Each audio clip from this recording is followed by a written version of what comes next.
যে ঘটনাটি এখন শেয়ার করব তা বর্তমান বরিশাল বিভাগের তৎকালীন প্রাচীন নাম চন্দ্রদ্বীপ পরগনার বর্তমান ঝালকাঠি জেলার নলছিটি থানার সুজাবাদ এলাকায় ঘটেছিল।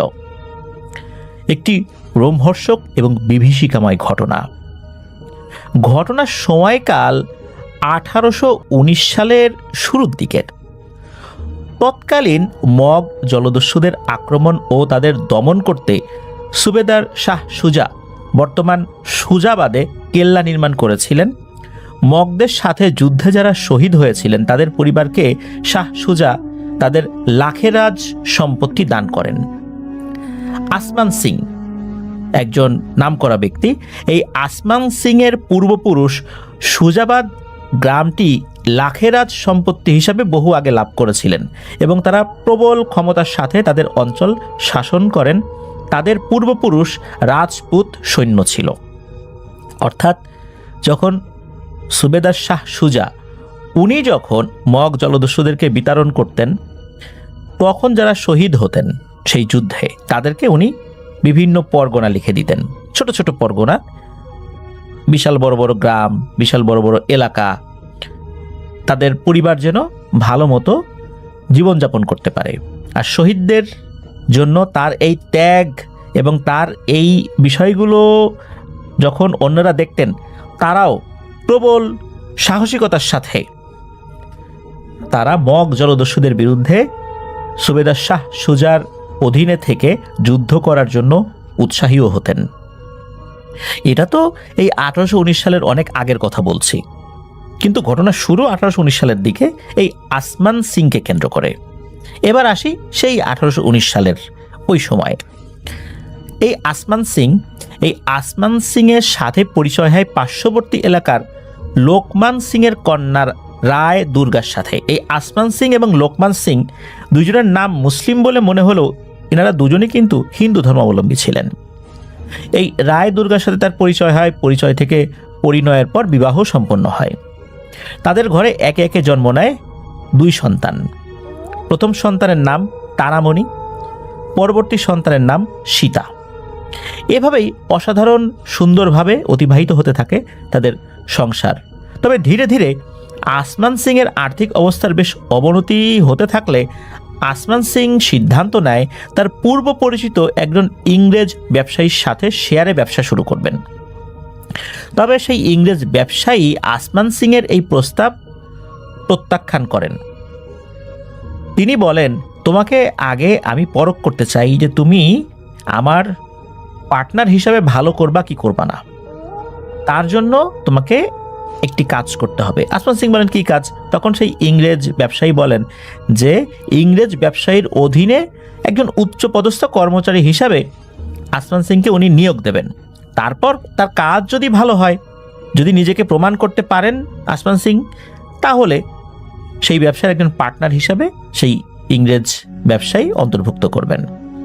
কোনো উপায়ন্তর না দেখে আসমান সিং সেই ব্যবসায়ীর প্রস্তাব গ্রহণ করেন। এক পর্যায়ে তৎকালীন চন্দ্রদ্বীপ পরগনার বর্তমান নলছিটির বন্দর এলাকায় নিজের কাজের জন্য চলে যান আসমান সিং। তৎকালীন নাকি বর্তমান সুজাবাদ থেকে আসমান সিং এর কর্মস্থলে যেতে নদীর উত্তাল স্রোত পাড়ি দিয়ে নৌকাযোগে যেতে অনেক সময় লাগতো। তাই আসমান সিং সিদ্ধান্ত নেন যে তিনি নলছিটি বন্দর এলাকায় অস্থায়ীভাবে তার কর্মস্থলে বসবাস করবেন। এরকমের চলতে থাকে আরও বেশ কয়েক মাস। তৎকালীন নলছিটি বন্দর এলাকায় কিছু মহিলারা ছোটখাটো একটা পতিতাপল্লী গড়ে তোলেন।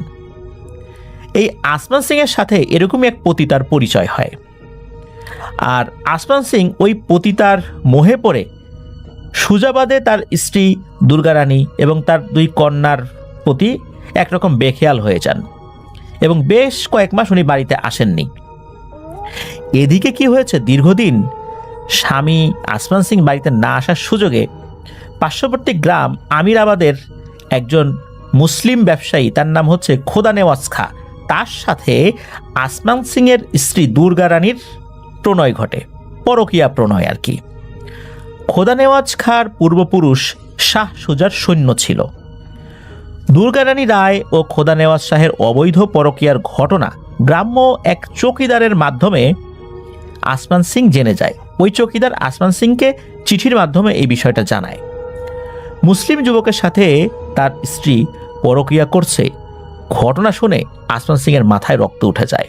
এদিকে উনি যে আর এক পতিতার মোহে পড়ে হাবুডুবু খাচ্ছেন, এই বিষয়টা কিন্তু ওনার মাথায় কাজ করে না। ওনার স্ত্রীর অপরাধটা উনি খুব বড় করে দেখা শুরু করেন। এক পর্যায়ে নিজ এলাকায় ফেরত আসেন আসমান সিং এবং বিস্তারিত ঘটনা শোনেন সেই গ্রাম্য চৌকিদারের মুখে।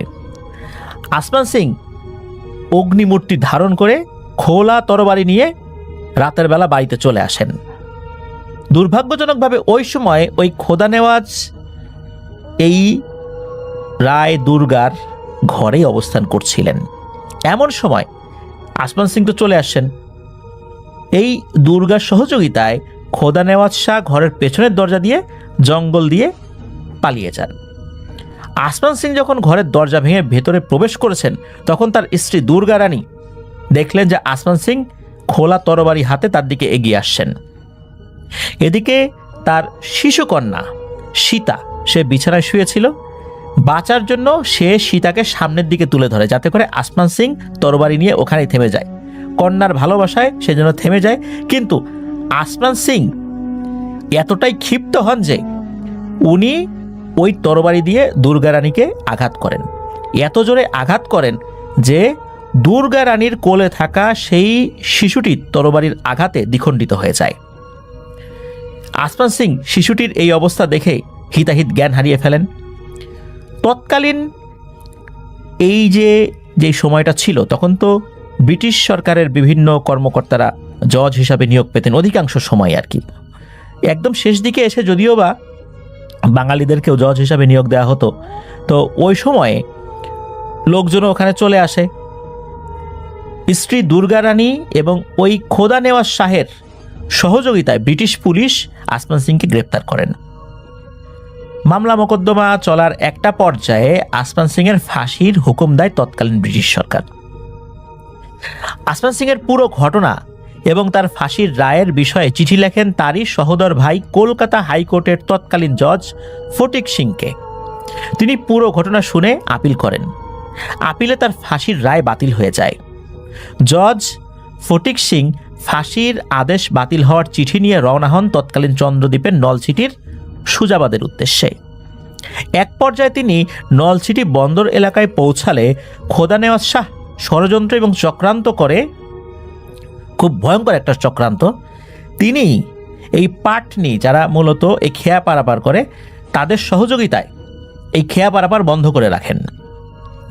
আর বাতিল হওয়া ফাঁসির আদেশনামা যথাসময়ে সুজাবাদে পৌঁছাতে না পারার কারণে ভাদ্র মাসের অমাবস্যার একটা লগ্ন আছে, যেটা নাকি খুবই ভয়ঙ্কর। আসমান সিংয়ের বাড়িতে যেখানে ঘটনা ঘটেছিল ঠিক সেখানেই একটি পুরাতন শিমুল গাছের সাথে আসমান সিংকে ফাঁসিতে ঝুলিয়ে তার মৃত্যুদণ্ড নিশ্চিত করা হয় এবং তার মৃত্যুদণ্ড যথাসময়ে কার্যকর করা হয়। তৎকালীন নাকি এমন একটা নিয়ম ছিল, যেখানে ঘটনা ঘটতো, মানে অপরাধ যেখানে সংঘটিত হতো, ওখানে তাকে শাস্তি দেয়া হতো। ঘটনাক্রমে শোনা যায় আসমান সিংয়ের খুব শখের একটি সাদা ঘোড়া ছিল, যে ঘোড়াটি যুদ্ধবিদ্যায় খুবই পারদর্শী ছিল। এটা ছিল আসমান সিংয়ের খুব প্রিয়। মৃত্যুর আগে নাকি আসমান সিং ঘোড়াটিকে জড়িয়ে ধরতে চেয়েছিলেন এবং জড়িয়ে ধরে নাকি অনেক কান্নাও করেছিলেন। আসমান সিংয়ের ফাঁসির পর রহস্যজনকভাবে তার সাদা ঘোড়াটিকে কেউ আর খুঁজে পায়নি। আসমান সিং মারা যাওয়ার পর রাতের আধারে মানুষ কিছু অদ্ভুত শব্দ শুনতে পাওয়া শুরু করে। টকবগিয়ে বন জঙ্গল ভেঙে চুরমার করে ঘোড়া ছুটছে, আর ঘোড়া যেরকম শব্দ করে ডাক দেয় ওই রকম ডাক দিচ্ছে, আর কে যেন বলছে, যা যা, আরো জোরে, আরো জোরে, আরো জোরে চল, এভাবে বলছে। এক পর্যায়ে ধীরে ধীরে চারদিকে উক্ত ঘটনা ছড়িয়ে পড়ে এবং ভয়ঙ্কর এক আতঙ্ক ভর করে তৎকালীন এলাকাবাসীর মাঝে। আস্তে আস্তে রাতের আধারে মানুষের চলাফেরা শিথিল হয়ে পড়ে। কেউ যেন রাতের আধারে বের হতেই সাহস পায় না। অনেকে বিভিন্নভাবে চেষ্টা করেছিলেন বিভিন্ন হুজুর কবিরাজ ডেকে এই সমস্যার সমাধান করার জন্য, কিন্তু কেউ এই সমস্যার সমাধান করতে পারেন নাই। এমন একদিন ওই সময়কার একজন ব্যক্তি আফসার উদ্দিন আকন্দ নামের একজন ভদ্রলোক, ইনি বৃদ্ধ ছিলেন, তিনি আমিরাবাদ বাজার থেকে বাজার করে রাতের বেলায় ফিরছিলেন সুজাবাদ গ্রামের দিকে নিজ বাড়িতে। তখন হয়তো বা রাত আনুমানিক 8টা কি 8:30 হবে। এমন সময় তিনি টের পান বন জঙ্গল ভেঙে চুরে একাকার করে কেউ যেন ঘোড়া ছুটে আসছে। তখন তিনি রাস্তার পাশে যে যাবেন সেই সুযোগও নেই, মনে হচ্ছিল উনি নড়তেই পারছেন না।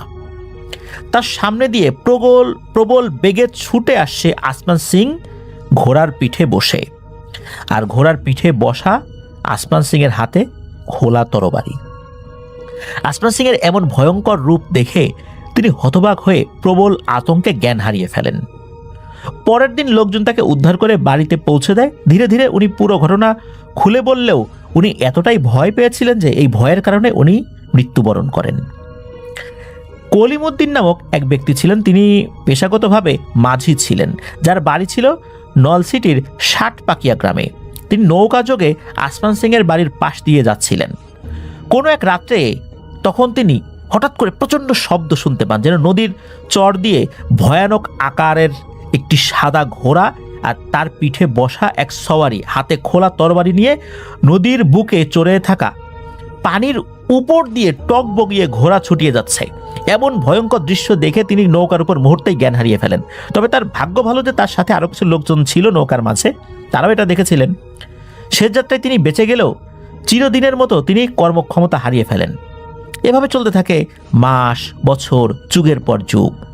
আসমান সিং আর তার ভয়ঙ্কর সাদা ঘোড়ার কাহিনী পরবর্তী সময়ে আসমান সিং এর বাড়ি কেন্দ্রিক শত শত ঘটনা ঘটেছিল, যা চলমান ছিল। পর্যায়ক্রমে আসমান সিং এর স্ত্রী দুর্গা রানী সবকিছু হারিয়ে এক প্রকার অচল হয়ে পড়ে। ধীরে ধীরে পুরোপুরি উনি পাগল হয়ে যান।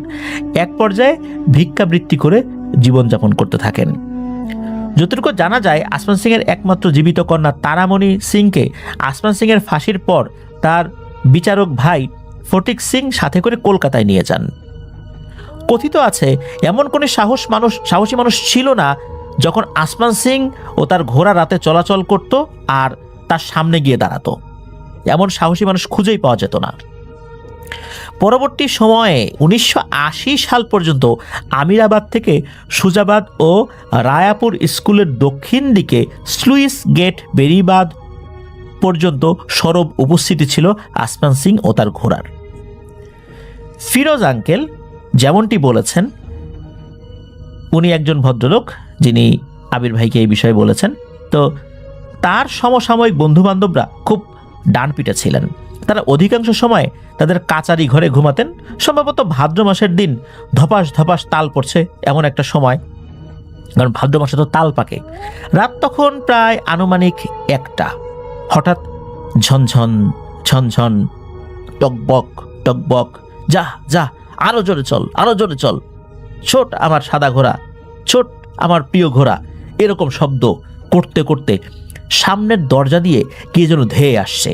এই দেখে তিনি জানালার ভেতর দিক থেকে নিজের চোখে স্পষ্ট দেখেছেন একটা বিশাল দেহী সাদা ঘোড়া তার পিঠে বসা আছে, কালো এক ছায়ামূর্তি, হাতে একটা খোলা তরবারি। আসমান সিং আর তার ঘোড়ার ভয়ঙ্কর কাহিনী ছড়িয়ে পড়ে গ্রাম থেকে থানা। তৎকালীন শত শত মানুষ সাক্ষী ছিলেন সেই ভয়ঙ্কর ঘটনার।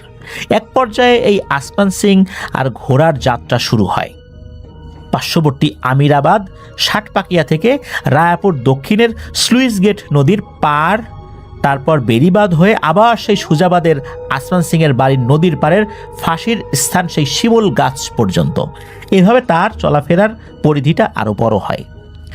আসমান সিং এর ঘোড়া যখন ছুটত তখন ঝনঝন আর ঘোড়ার খুরের ভয়ঙ্কর টকবগিয়ে ছুটে আসার শব্দ, এই আসমান সিং এর হাক ডাকের শব্দ অনেকেই শুনেছেন। তার ভিতর নলছিটির রায়াপুর খানবাড়ির পুলিশ অফিসার আয়েন আলী খানের পুত্র মোহাম্মদ ফিরোজ আহমেদ খান, তার বর্তমান বয়স 68 বছর, তিনিও কিন্তু এই ঘটনার সাক্ষী। আসমান সিং এর বাড়ির পেছনে যে নদীটি রয়েছে, উক্ত নদীর নাম বিষখালী নদী। বরিশাল থেকে যদি রাজাপুর, ভান্ডারিয়া, কাউখালী, পিরোজপুর, খুলনা এদিক দিয়ে যদি যেতে হতো, তৎকালীন শুধু এই নদীপথেই যাওয়া লাগতো। কথিত আছে সন্ধ্যার পরে বিষখালী নদীর আসমান সিংয়ের বাড়ি সুজাবাদ চ্যানেল এলাকা দিয়ে কেউ সহজে পার হতে পারত না। হয় নৌকা ডুবে যেত, না হয় কোনো না কোনোভাবে কেউ নদীতে পড়ে হারিয়ে যেত, পরবর্তীতে লাশ ভেসে উঠত। এতক্ষণ তো আমরা বিভিন্ন ঐতিহাসিক বিষয়গুলো শুনলাম। এবার আসুন আমরা বর্তমান সময়ের কাছাকাছি সময়ে যে ঘটনাগুলো ঘটেছে সেই ঘটনায় চলে আসি। একটি ঘটনা বর্ণনা করেছেন আবির ভাইয়ের যে গ্রাম নারকেলবাড়িয়া, এই নারকেলবাড়িয়া গ্রামের কয়েকজন প্রবীণ মুরব্বী, আব্দুল কাদের মাঝি, মনসুর আলী মৃধা, আব্দুস সোবহান মোল্লা তাদের মধ্যে উল্লেখযোগ্য। তো তাদের মুখের বর্ণিত ঘটনাটা যেরকম আবির ভাই ছোটবেলা থেকে শুনেছেন নিজ কানে, সেগুলো উনি বর্ণনা করেছেন।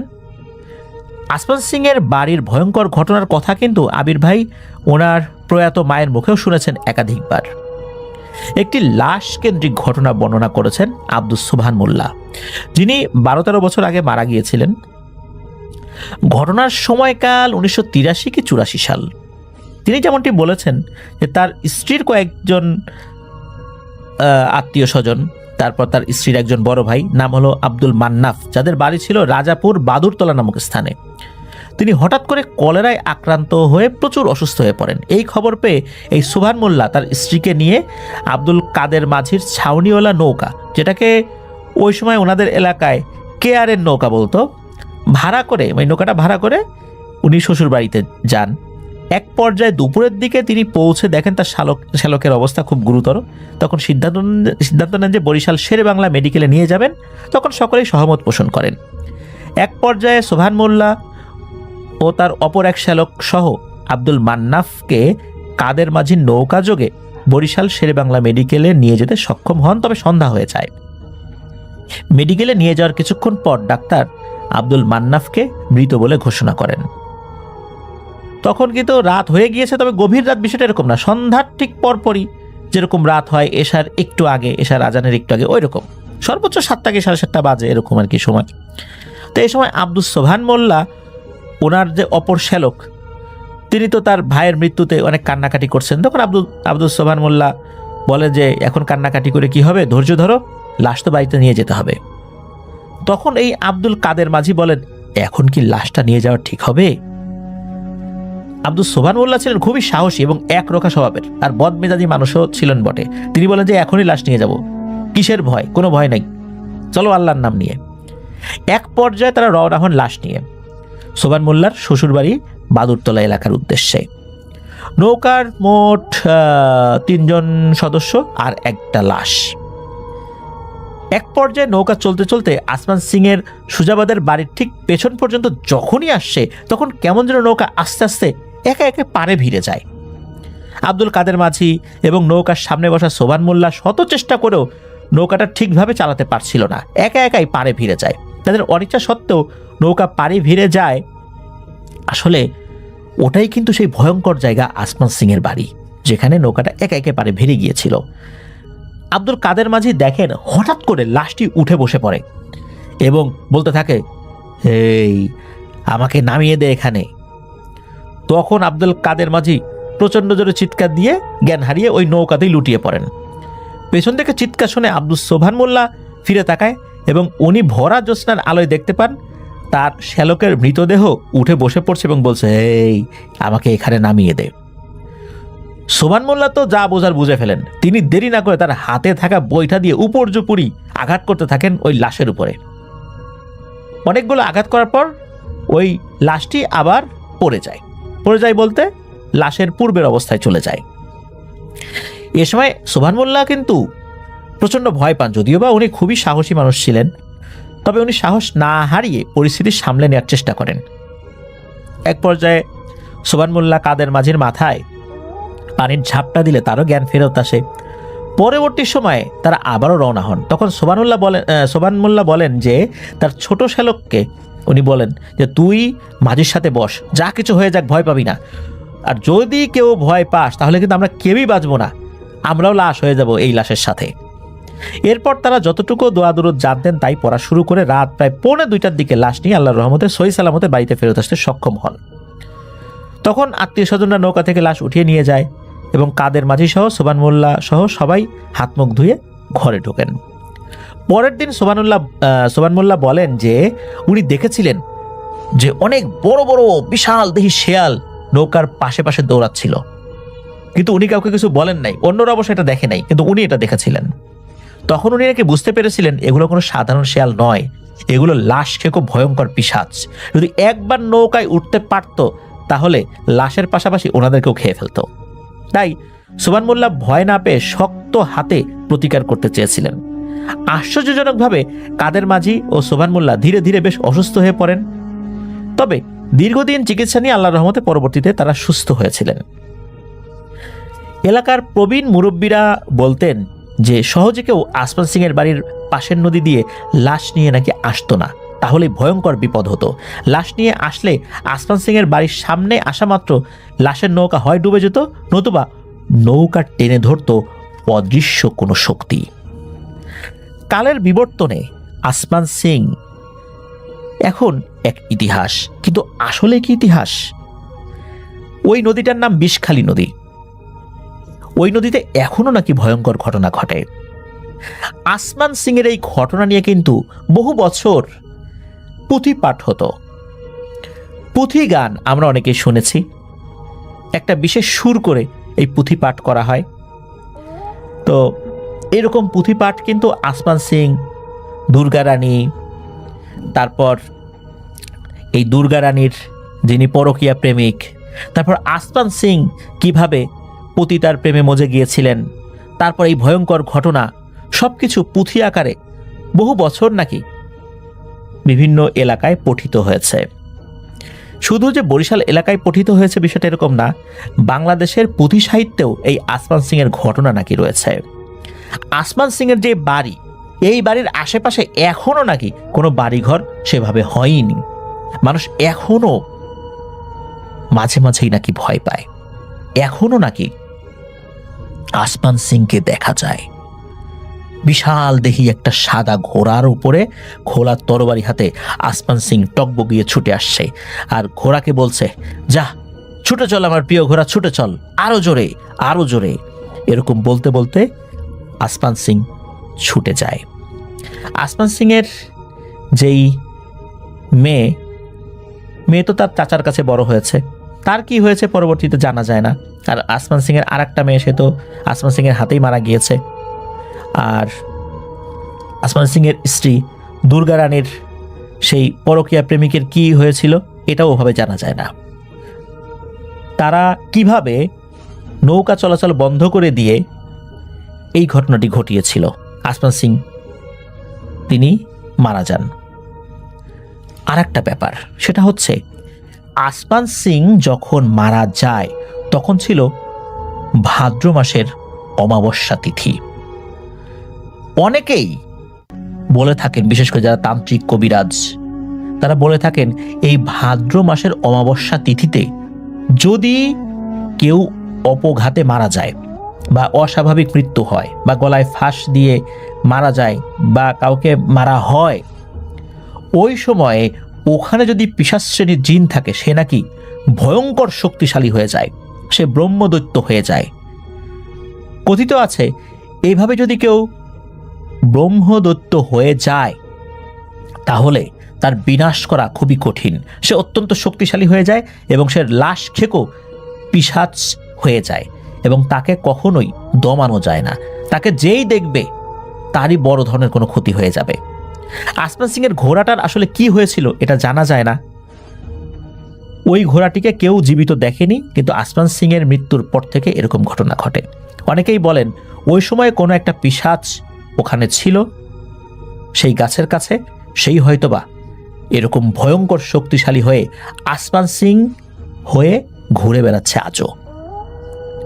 সে কাহিনী আজও ঘটে চলছে।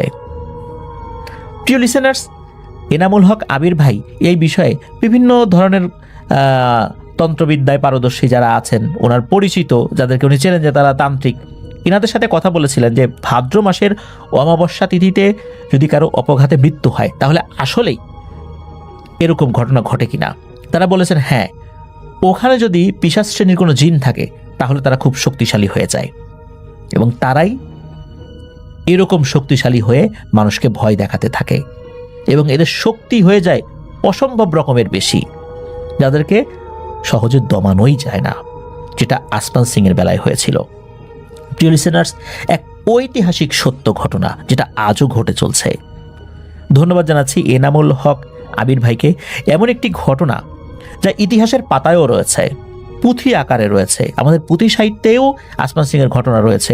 এমন একটি ঘটনা যে আসলে কখনো আমাদের চ্যানেলে বলতে পারবো এটাও ভাবতে পারিনি।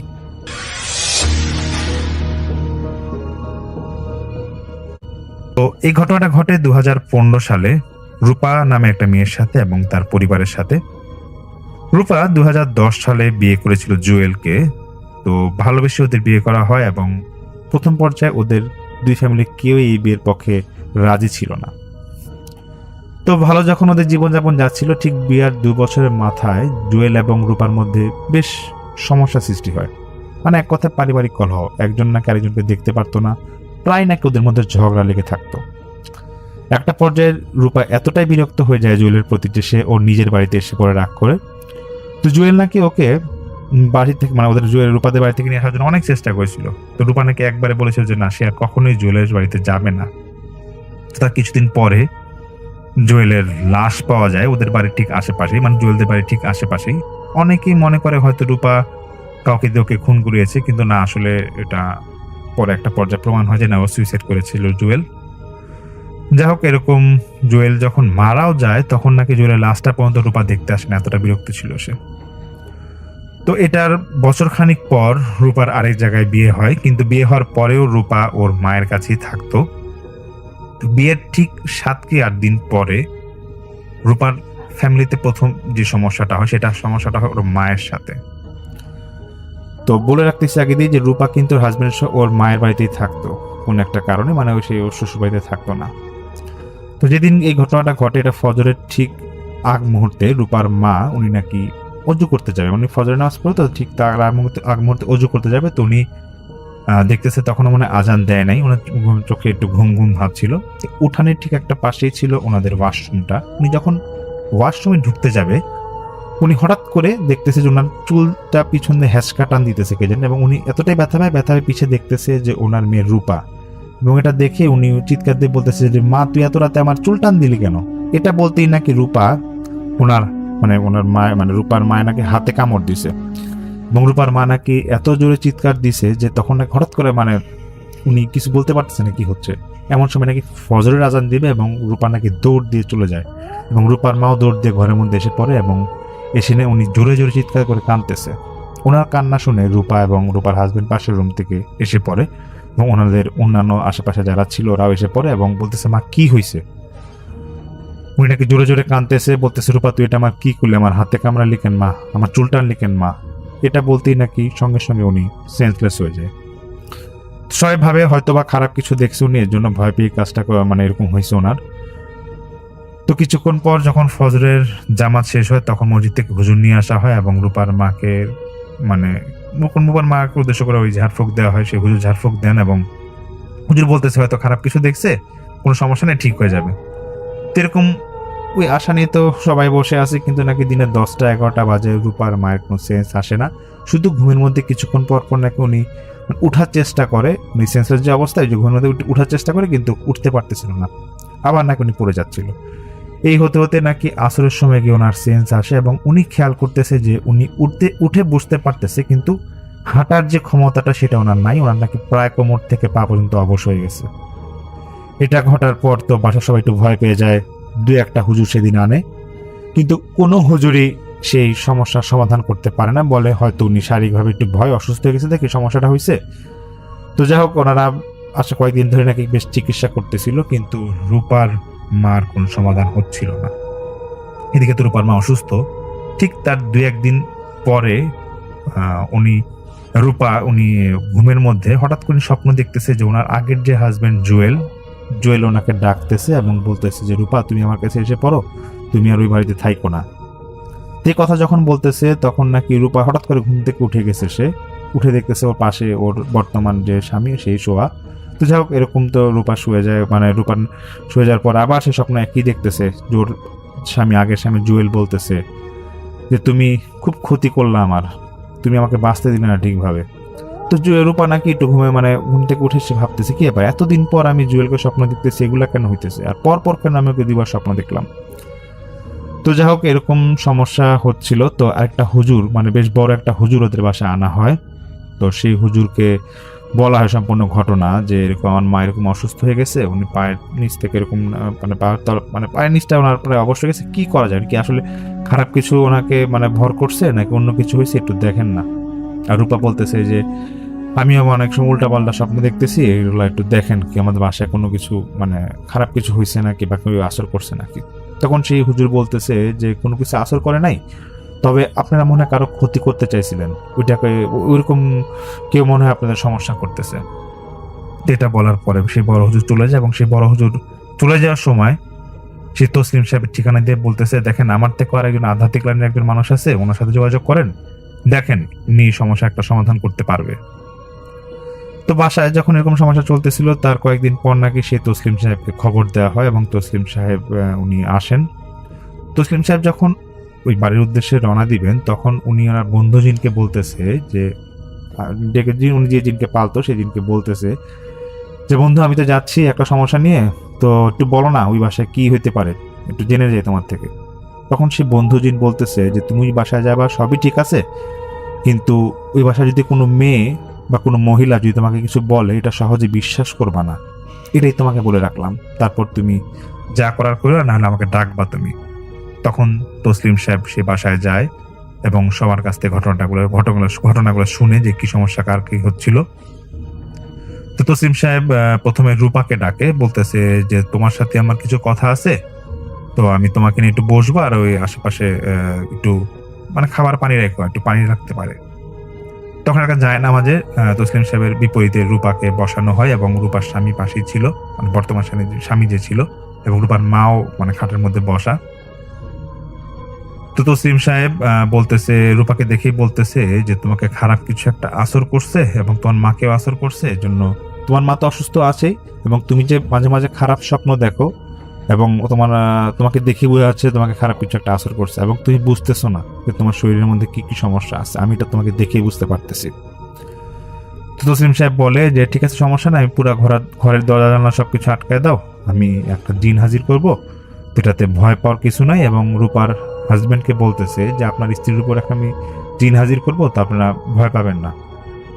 তখন শুধু ওর বন্ধু জিনটা তসলিম সাহেবের কানে কানে নাকি এসে বলে গেল যে কোনো বেইনসাফি করবেন না, যেটা করবেন ঠিকই করবেন, কিন্তু কোনো মেয়ে মানুষের কথা এখানে এই ঘরে বিশ্বাস করবেন না। কিছুক্ষণের মধ্যে নাকি সেই রূপার উপরে একটা জিন এসে ভর করে, এবং জিন ভর করার সঙ্গে সঙ্গে তসলিম সাহেব বলতেছে যে তুই এই ফ্যামিলিটার প্রতি এরকম সমস্যা সৃষ্টি করছিস কেন, কি করছিস, কি হয়েছে এখানে বলতো আমাকে। তখন সেই জিনটা বলতেছে যে আমি যদি সত্য কথা বলি তাহলে এটা সমাধান করতে পারবেন, তাহলে আমি এটার সত্য কথাটা বলবো। তখন তসলিম সাহেব বলতেছে হ্যাঁ, আমি এটা সমাধান করবো, বল কি হয়েছে, কি সমস্যা করছে তোর এই ফ্যামিলি। তখন সেই জিনটা বলতেছে, যেটা রূপার উপর ভর করেছিল, সে বলতেছে দেখেন আমি অন্য ধর্মের একটা জিন, তো আজ থেকে বছরখানিক আগে রূপার মা একটা খারাপ কাজ করছে, এর জন্য আমি ওইটার একটা ওই কারণে আমি আজকে এই ওদের ঘরে সমস্যাটা করতেছি। তো তসলিম সাহেব বলছে কি সমস্যা একটু শুনি। তখন সেই জিন বলতেছে যে রূপা একটা ছেলেকে ভালোবেসে বিয়ে করছিল, জুয়েল, এবং রূপার মা এটা সহ্য করতে পারতো না, এবং উনি আমাকে ওই বিয়ের 2 বছরের মাথায় একটা ওঝার মাধ্যমে আমাকে জুয়েলের প্রতি ভর করাইছিল, ব্ল্যাক ম্যাজিক বা কালো জাদু যেটাই হোক, ওই রকম ভর করাইছিল। তো ভর করানোর পর থেকে আমি সবসময় জুয়েলের পিছিয়ে লেগেছিলাম, এবং জুয়েলের সবসময় ক্ষতি করতাম, এবং তার পাশাপাশি চেষ্টা করতাম যাতে রূপা জুয়েলকে ভুল বুঝে, এবং একটা পর্যায়ে জুয়েলকে আমি ওর মধ্যে আমি ঢুকে আমি ওকে মেরে ফেলি, যেভাবে ও আত্মহত্যা করে। কিন্তু আত্মহত্যা করার পরে আমি যা দেখলাম যে আসলে রূপার মায়েরই দোষ, ওই ছেলের কোনো দোষ ছিল না। তারপর থেকেই আমি প্রতিজ্ঞা করি যে রূপা যদি কখনো বিয়ে করে তাহলে আমি রূপার এবং রূপার মায়ের ক্ষতি করব। আর এই জন্য আমি দেখলাম যে রূপা যে এরকম বিয়ে করছে, তারপর বিয়ের কয়েকদিনের মাথায় এসে আমি রূপার মাকে প্রথমে ক্ষতি করি, এবং আমি এতটাই ক্ষতি করি যে ওনার হাঁটা চলা পুরো বন্ধ করে দিছে আমি, সে জিন বলে আর কি। এবং সেই জিন এটাও বলে যে এখন আমি রূপাকে শেষ করব, কিন্তু আমি রূপাকে শেষ করতে পারি না, কারণ রূপার যেই রাশি, সেই রাশি আমার এখানে, মানে আমি সেই রাশির মানে কোনো ক্ষতি করতে পারতেছি না। তো যাই হোক, এটা বলার পরে মানে তসলিম সাহেব একটু অবাক হয়ে যায় এবং তসলিম সাহেব বলতেছে, এগুলো ভুয়া কথা বাদ দে, এইসব মিথ্যা কথা বলবি না, ওরা এত ক্ষতি করতে পারে না। তসলিম সাহেবের বন্ধু জিন নাকি আবার ওনার কানে কানে এসে বলতেছে যে আপনি কি এই জিনের কথা আপনি বিশ্বাস করেন, আপনি এখানে বেইনসাফি করবেন না, এটা একটা সহজ সমাধান আপনি করে যান। তো এটা যখন বলতেছিল, তসলিম সাহেব নাকি সঙ্গে সঙ্গে বন্ধু জিনের কথায় নাকি তিনি বিশ্বাস করে এবং তিনি বদ জিনটাকে বলতেছে যে তোর এখন শেষ কথা কি বলে যা। তখন সেই বদ জিন বলতেছে যে আমি এখান থেকে চলে যাব ঠিকই, কিন্তু এই বাসার মানুষের কারো না কারো একটা ক্ষতি হবে এবং এটা আমি করেই ছাড়বো। এটা বলার সঙ্গে সঙ্গেই নাকি মানে তসলিম সাহেব যে কিছু একটা করবে, সঙ্গে সঙ্গে দেখতেছে যে সে বদদিন চলে গেছে, আর সে কথা বলে না এবং যাওয়ার সময় ওদের যে ঘরের জানলাটা ছিল, জানলাটাকে জোরে একটা বাড়ি খায়। তখনই তসলিম সাহেব বুঝে যায় না বদদিনটা চলে গেছে। তখন তসলিম সাহেব দেখতেছে রূপার তো সেন্স নাই, তিনি কিছুক্ষণের মধ্যে রূপার সেন্স আনার ব্যবস্থা করে এবং বাসায় যারা ছিল ওদেরকে বলতেছে যে আসলে কি ঘটনা ঘটলো এটা তো আপনারা শুনলেন সবাই, এখন এটার কোনো সমাধান নাই, আর এটা সত্য না মিথ্যা আমি বলতে পারবো না, তবে জিন যে আমাকে এটা বলছে এটা সত্যই হবে। তো রূপার জামাই মানে একটু অবাক হয়ে যাচ্ছিল, যিনি বর্তমান জামাই ছিল। যাই হোক, তসলিম সাহেব বলে যে আমি চলে যাচ্ছি, কিন্তু আমি এটা সমাধান করতে পারবো না, কারণ আমি বেইনসাফি আমি করতে পারবো না। আর আপনার একটু, আমি তো দেখলাম ঠিক আছে, কিন্তু আমার সাথে দ্বারা যেহেতু সমাধান হচ্ছে না, আপনারা পারলে অন্য কারোর সাথে কথা বলেন বা দেখেন। তো এটা বলার পর তসলিম সাহেব তো এসে পড়ে, আর ওই ফ্যামিলির সাথে উনি যোগাযোগ করে না। তবে তসলিম সাহেব যেটা বলে যে পরবর্তীতে উনি শুনতে পারে যে রূপার মা, উনি তো আগে পায়ে ওনার প্যারালাইজ বা হাঁটাচলা বন্ধ হয়ে গেছিল, রূপা ওনাকে আস্তে আস্তে তখন তারপর থেকে অসুস্থ হয়ে গেছিল অনেক, সে নাকি আর সুস্থ হইতে পারে নাই এবং রূপার মাও নাকি ওনার জবান চলে গেছিল, আর কথা বলতে পারে নাই। তো এটা তো ঘটনাটা শুনে তারপরে তো এভাবেই ওনাদের পরবর্তীতে এই সমস্যার সমাধান হয় না। তসলিম সাহেব যেটা বলে, উনি তো এসেই পড়ে, কারণ ওনার বন্ধু যিনি একটা কথাই বলছিল যে এখানে যেটাই হবে, কোনো মেয়ে মানুষের কথা কখনো বিশ্বাস করবা না ওইখানে, ওই আসরে।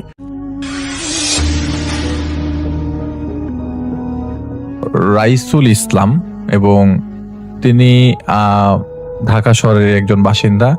বলতে পারা যায় যে খুব সাধারণভাবে তিনি খুবই ওই এলাকার খুবই নামকরা একজন বাসিন্দা এবং বহুদিন যাবৎ সেখানে বসবাস করছিলেন। তার বাসাটা ছিল 5 তলা এবং নিজের বাবার গড়া বাড়ি আর কি।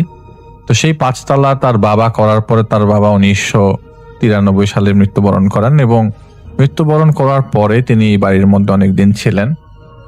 সেই রাইসুল ইসলামের ছোট ছেলে, যিনি আমাদেরকে ঘটনাটি সিফাতের মাধ্যমে আমাদেরকে পাঠিয়েছে, সেই ছোট ভাইয়ের আমি ছোট ছেলের নাম আমি বলছি না। তো উনি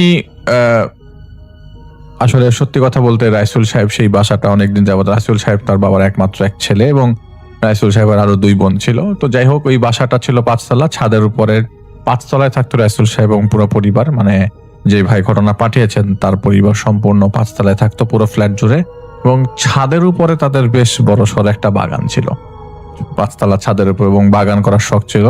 যেহেতু রাইসুল সাহেব নিজে একজন গভর্নমেন্ট অফিসার ছিলেন, তার এরকম বাগান করার বেশ শখ ছিল। এই বাড়িটা তিনি পৈতৃক সূত্রে পেয়েছেন, প্রচন্ড অনেস্ট একজন অফিসার হিসেবে তিনি তার অফিসে কর্মরত ছিলেন বহুদিন যাবৎ। তার বয়স যখন 61 বছর, তখনই তার শরীরে ক্যান্সার ধরা পড়ে এবং লাং ক্যান্সারের মোটামুটি অনেকটুক লাংই তার এফেক্টেড হয়ে যায়। তো মৃত্যুর দিন তিনি তখন গুনছিলেন। বাসাটা একটু বর্ণনা দিই, মৃত্যু গোনার দিনের কথা একটু পরে আসি। বাসা বর্ণনা দিতে হলে পুরো বাসাটা হচ্ছে একদম দক্ষিণ ফেসিং আর কি। তো বাসার ছাদের উপরে উঠতেই, যে জায়গাটা ছাদ, মানে ছাদের যে গেট, এটাতে উপরে উঠতেই, বাসায় কোনো লিফট ছিল না, তো ছাদের উপরে উঠতেই হাতের বাম দিকে উনি একটা বড়ই গাছ লাগিয়েছিলেন এবং একটা পেয়ারা গাছ লাগিয়েছিলেন, এবং সেই বড়ই গাছ এবং পেয়ারা গাছের নিচে 2টা চেয়ার দেওয়া ছিল, সেটা অনেকটা রডে ফিক্স করা। সেই চেয়ারটার মধ্যে তিনি প্রায় সময় যে উপরে বসতেন এবং সেই টেবিলটাও সেখানে ফিক্স করা, মানে এটা কেউ নাড়াতে পারবে না, এটা ফিক্স করেই বানানো হয়েছিল, সিরামিকের টাইলসের টেবিল। সেখানে চাটা খেতেন উপরে, সেখানে একটা ফিক্স করা ছাতাও ছিল, সেটা খোলা যেত, ওটা রোদ পড়লে তিনি যেন ছাদে, এবং ছাদের মধ্যে তিনি বেশ অনেক শাকসবজির বাগান টাগান, এক পাশে শাকসবজি এক পাশে ফল, এরকম। তো তিনি ফল সাইডে এরকম চেয়ার বসিয়েছিলেন আর কি। তো মাঝে মধ্যে চা খেতেন আর কি রাইসুল সাহেব। রাইসুল সাহেব একজন ওসিয়ত করার জন্য উকিল সাহেব সহ বাকি সবাইকে ডাকা হয় এবং সেই ছোট ভাইটা যিনি আমাদের ঘটনা পাঠিয়েছেন তার আরো 2 ভাই আছে, তারা 3 ভাই। রাইসুল ইসলামের 3 ভাই এবং রাইসুল ইসলামের বোন, তার বোনরা আসে। রাইসুল ইসলামের 3 ভাই বলতে রাইসুল ইসলামের 3 ছেলে। তো ওয়াসিয়ত করতে যখন আসা হয় তো সবাইকে সমপরিমাণ বন্টন করে দেওয়ার পর তাদের যে তার একটা বাড়ি ছিল সেই বাড়িটা তার বোনদেরকে তিনি হিসাব করে বুঝিয়ে দেন এবং তার ছেলেদেরও তিনি বুঝিয়ে দেন এবং তিনি বলে দেন, একটা ওসিয়ত করেন যে আমার দাদার কবর হয়েছিল যে জায়গায়, সেই জায়গায় ঠিক একই উপরে আমার বাবার কবর দেওয়া হয়। আমার বাবার কবর দেওয়ার পর তোমরা সবাই আমাকে সেই জায়গার উপরে কবর দেবে, আমার বাবার উপরে কবর দেবে। তো ওনার সময়টা শেষ ছিল, কারণ এইটা ওসিয়ত করেছে কারণ ওই সময় তাকে অলরেডি তওবা পড়ানো হয়ে গেছে। কারণ তওবা পড়ানোর কারণ হচ্ছে তার লাংসের অবস্থা খুব খারাপ ছিল। বাসায় একটা সময় ডাক্তাররা বলে দেয় যে ওনাকে হাসপাতালে রেখে আসলে ঠিক হবে না। ওনারা বেশ টাকা পয়সাও তখন সেই মুহূর্তে খরচ করে ফেলে, তাকে বাসায় নিয়ে আসা হয় এবং রাইসুল সাহেবকে বাসায় নিয়ে আসার পরেই ওসিয়তটা করা হয়। ঠিক যতটুকু পর্যন্ত তার শক্তি সামর্থ্য ছিল তিনি উকিল ডেকে ওসিয়ত করে ফেলে। তো সবকিছু ঠিক ছিল, কিন্তু তিনি তো ঠিক ছিলেন না। রমজান হচ্ছে 6ষ্ঠ রমজান তখন চলে। 6th রমজানের সেহেরি করবার পর, সেহেরির সময় তিনি সুস্থ ছিল কিন্তু তিনি রোজা রাখতে পারছিলেন না, ওই সময় অবস্থা তার খারাপ হয়ে গেছিল। সেহেরি করার পর যখন সবাই ফজরের নামাজ পড়তে যায়, ফজরের নামাজ পড়ে আসার পরই দেখে যে তিনি আর তার ঘরের ভিতরে, যখন তার স্ত্রী পাশে ছিল, মানে রাইসুল সাহেবের স্ত্রী বুঝতে পারছিল যে সে খুব গোঙাচ্ছে, জিহ্বা কেমন কর কর কর কর শব্দ করছে আর বুকের মধ্যে ধরেছিল বেশ কিছুক্ষণ এবং উনি তো অনেক শুকনা ছিল, ওনার মুভমেন্টটা প্রপারলি বোঝা যাচ্ছিল, মনে হচ্ছিল একটা কাঠি মুভ করছে। ওনার স্ত্রী বলেছে যেটা। তো ওনার স্ত্রী, রাইসুল সাহেবের স্ত্রী, তখন সবাইকে ডাক দেয় যে তোমার বাবা জানি কেমন করছে, তোমরা আসো। তো সবাই সেহরি করে তখন ফজরের নামাজ পড়ে সবাই ঘুমাতে গেছে, ঘুম আসে না এই সময়, সবাইকে ডাকা হয়। তো সবাই আসার পরে সবাইকে ইনভলভ করা হয় এবং সবাই দেখে যে ওনার অবস্থা খুব খারাপ। অ্যাম্বুলেন্সকে ডাক দিয়ে দিতে অ্যাম্বুলেন্স যতক্ষণ পর্যন্ত আসছে ততক্ষণ পর্যন্ত তিনি আর মুভ করছিলেন না। ওনার জিহ্বাটা সামান্য একটু 2 দাঁতের চিপায় চলে আসে এবং তারা বুঝে যায়, যেহেতু যে ভাই ছোট ছেলে রাইসুল ইসলামের, তিনি তো ডাক্তার, তিনি বুঝে যায় যে তার বাবার সময় তার বাবা নাই দুনিয়াতে। তো তারা সবাই খুব কান্নাকাটি করে এবং তিনি হাতের পালস ধরে বলে যে না, উনি নাই। তো পরে ডেথ সার্টিফিকেট তারা বের করে ফেলে এবং ওই মুহূর্তে তারা ডিসিশন নেয় যে তারা কোথায়, যেহেতু ওসিয়ত আগে করে গেছে, রেকর্ড করা এবং এমন ভাবে রেকর্ড করা যাতে কোনোভাবেই দাফনের সময় কোনো ধরনের পারিবারিক ভাবে কেউ ইনভলভ হতে গেলে যেন এইটাতে কোনো ধরনের এস্টাবলিশ করতে পারে। কারণ তিনি জীবিত থাকা অবস্থায় প্রচুর মানুষ তাকে অ্যাভয়েড করলেও মারা যাওয়ার পর যে অনেকেই সম্পত্তির জন্য তার কাছে আসবে এবং বিভিন্ন ধরনের অধিকার দেখাতে চাবে, সেটা তিনি আগেই বলে গেছেন, তাদের পরিবারে এরকম কিছু লোক আছে। তো যাই হোক, তিনি এরকম করেন যে রেকর্ড করে যান। রেকর্ডের মধ্যে বলা থাকে যে তিনি তার বাবার উপরে যেন তার কবর হয়।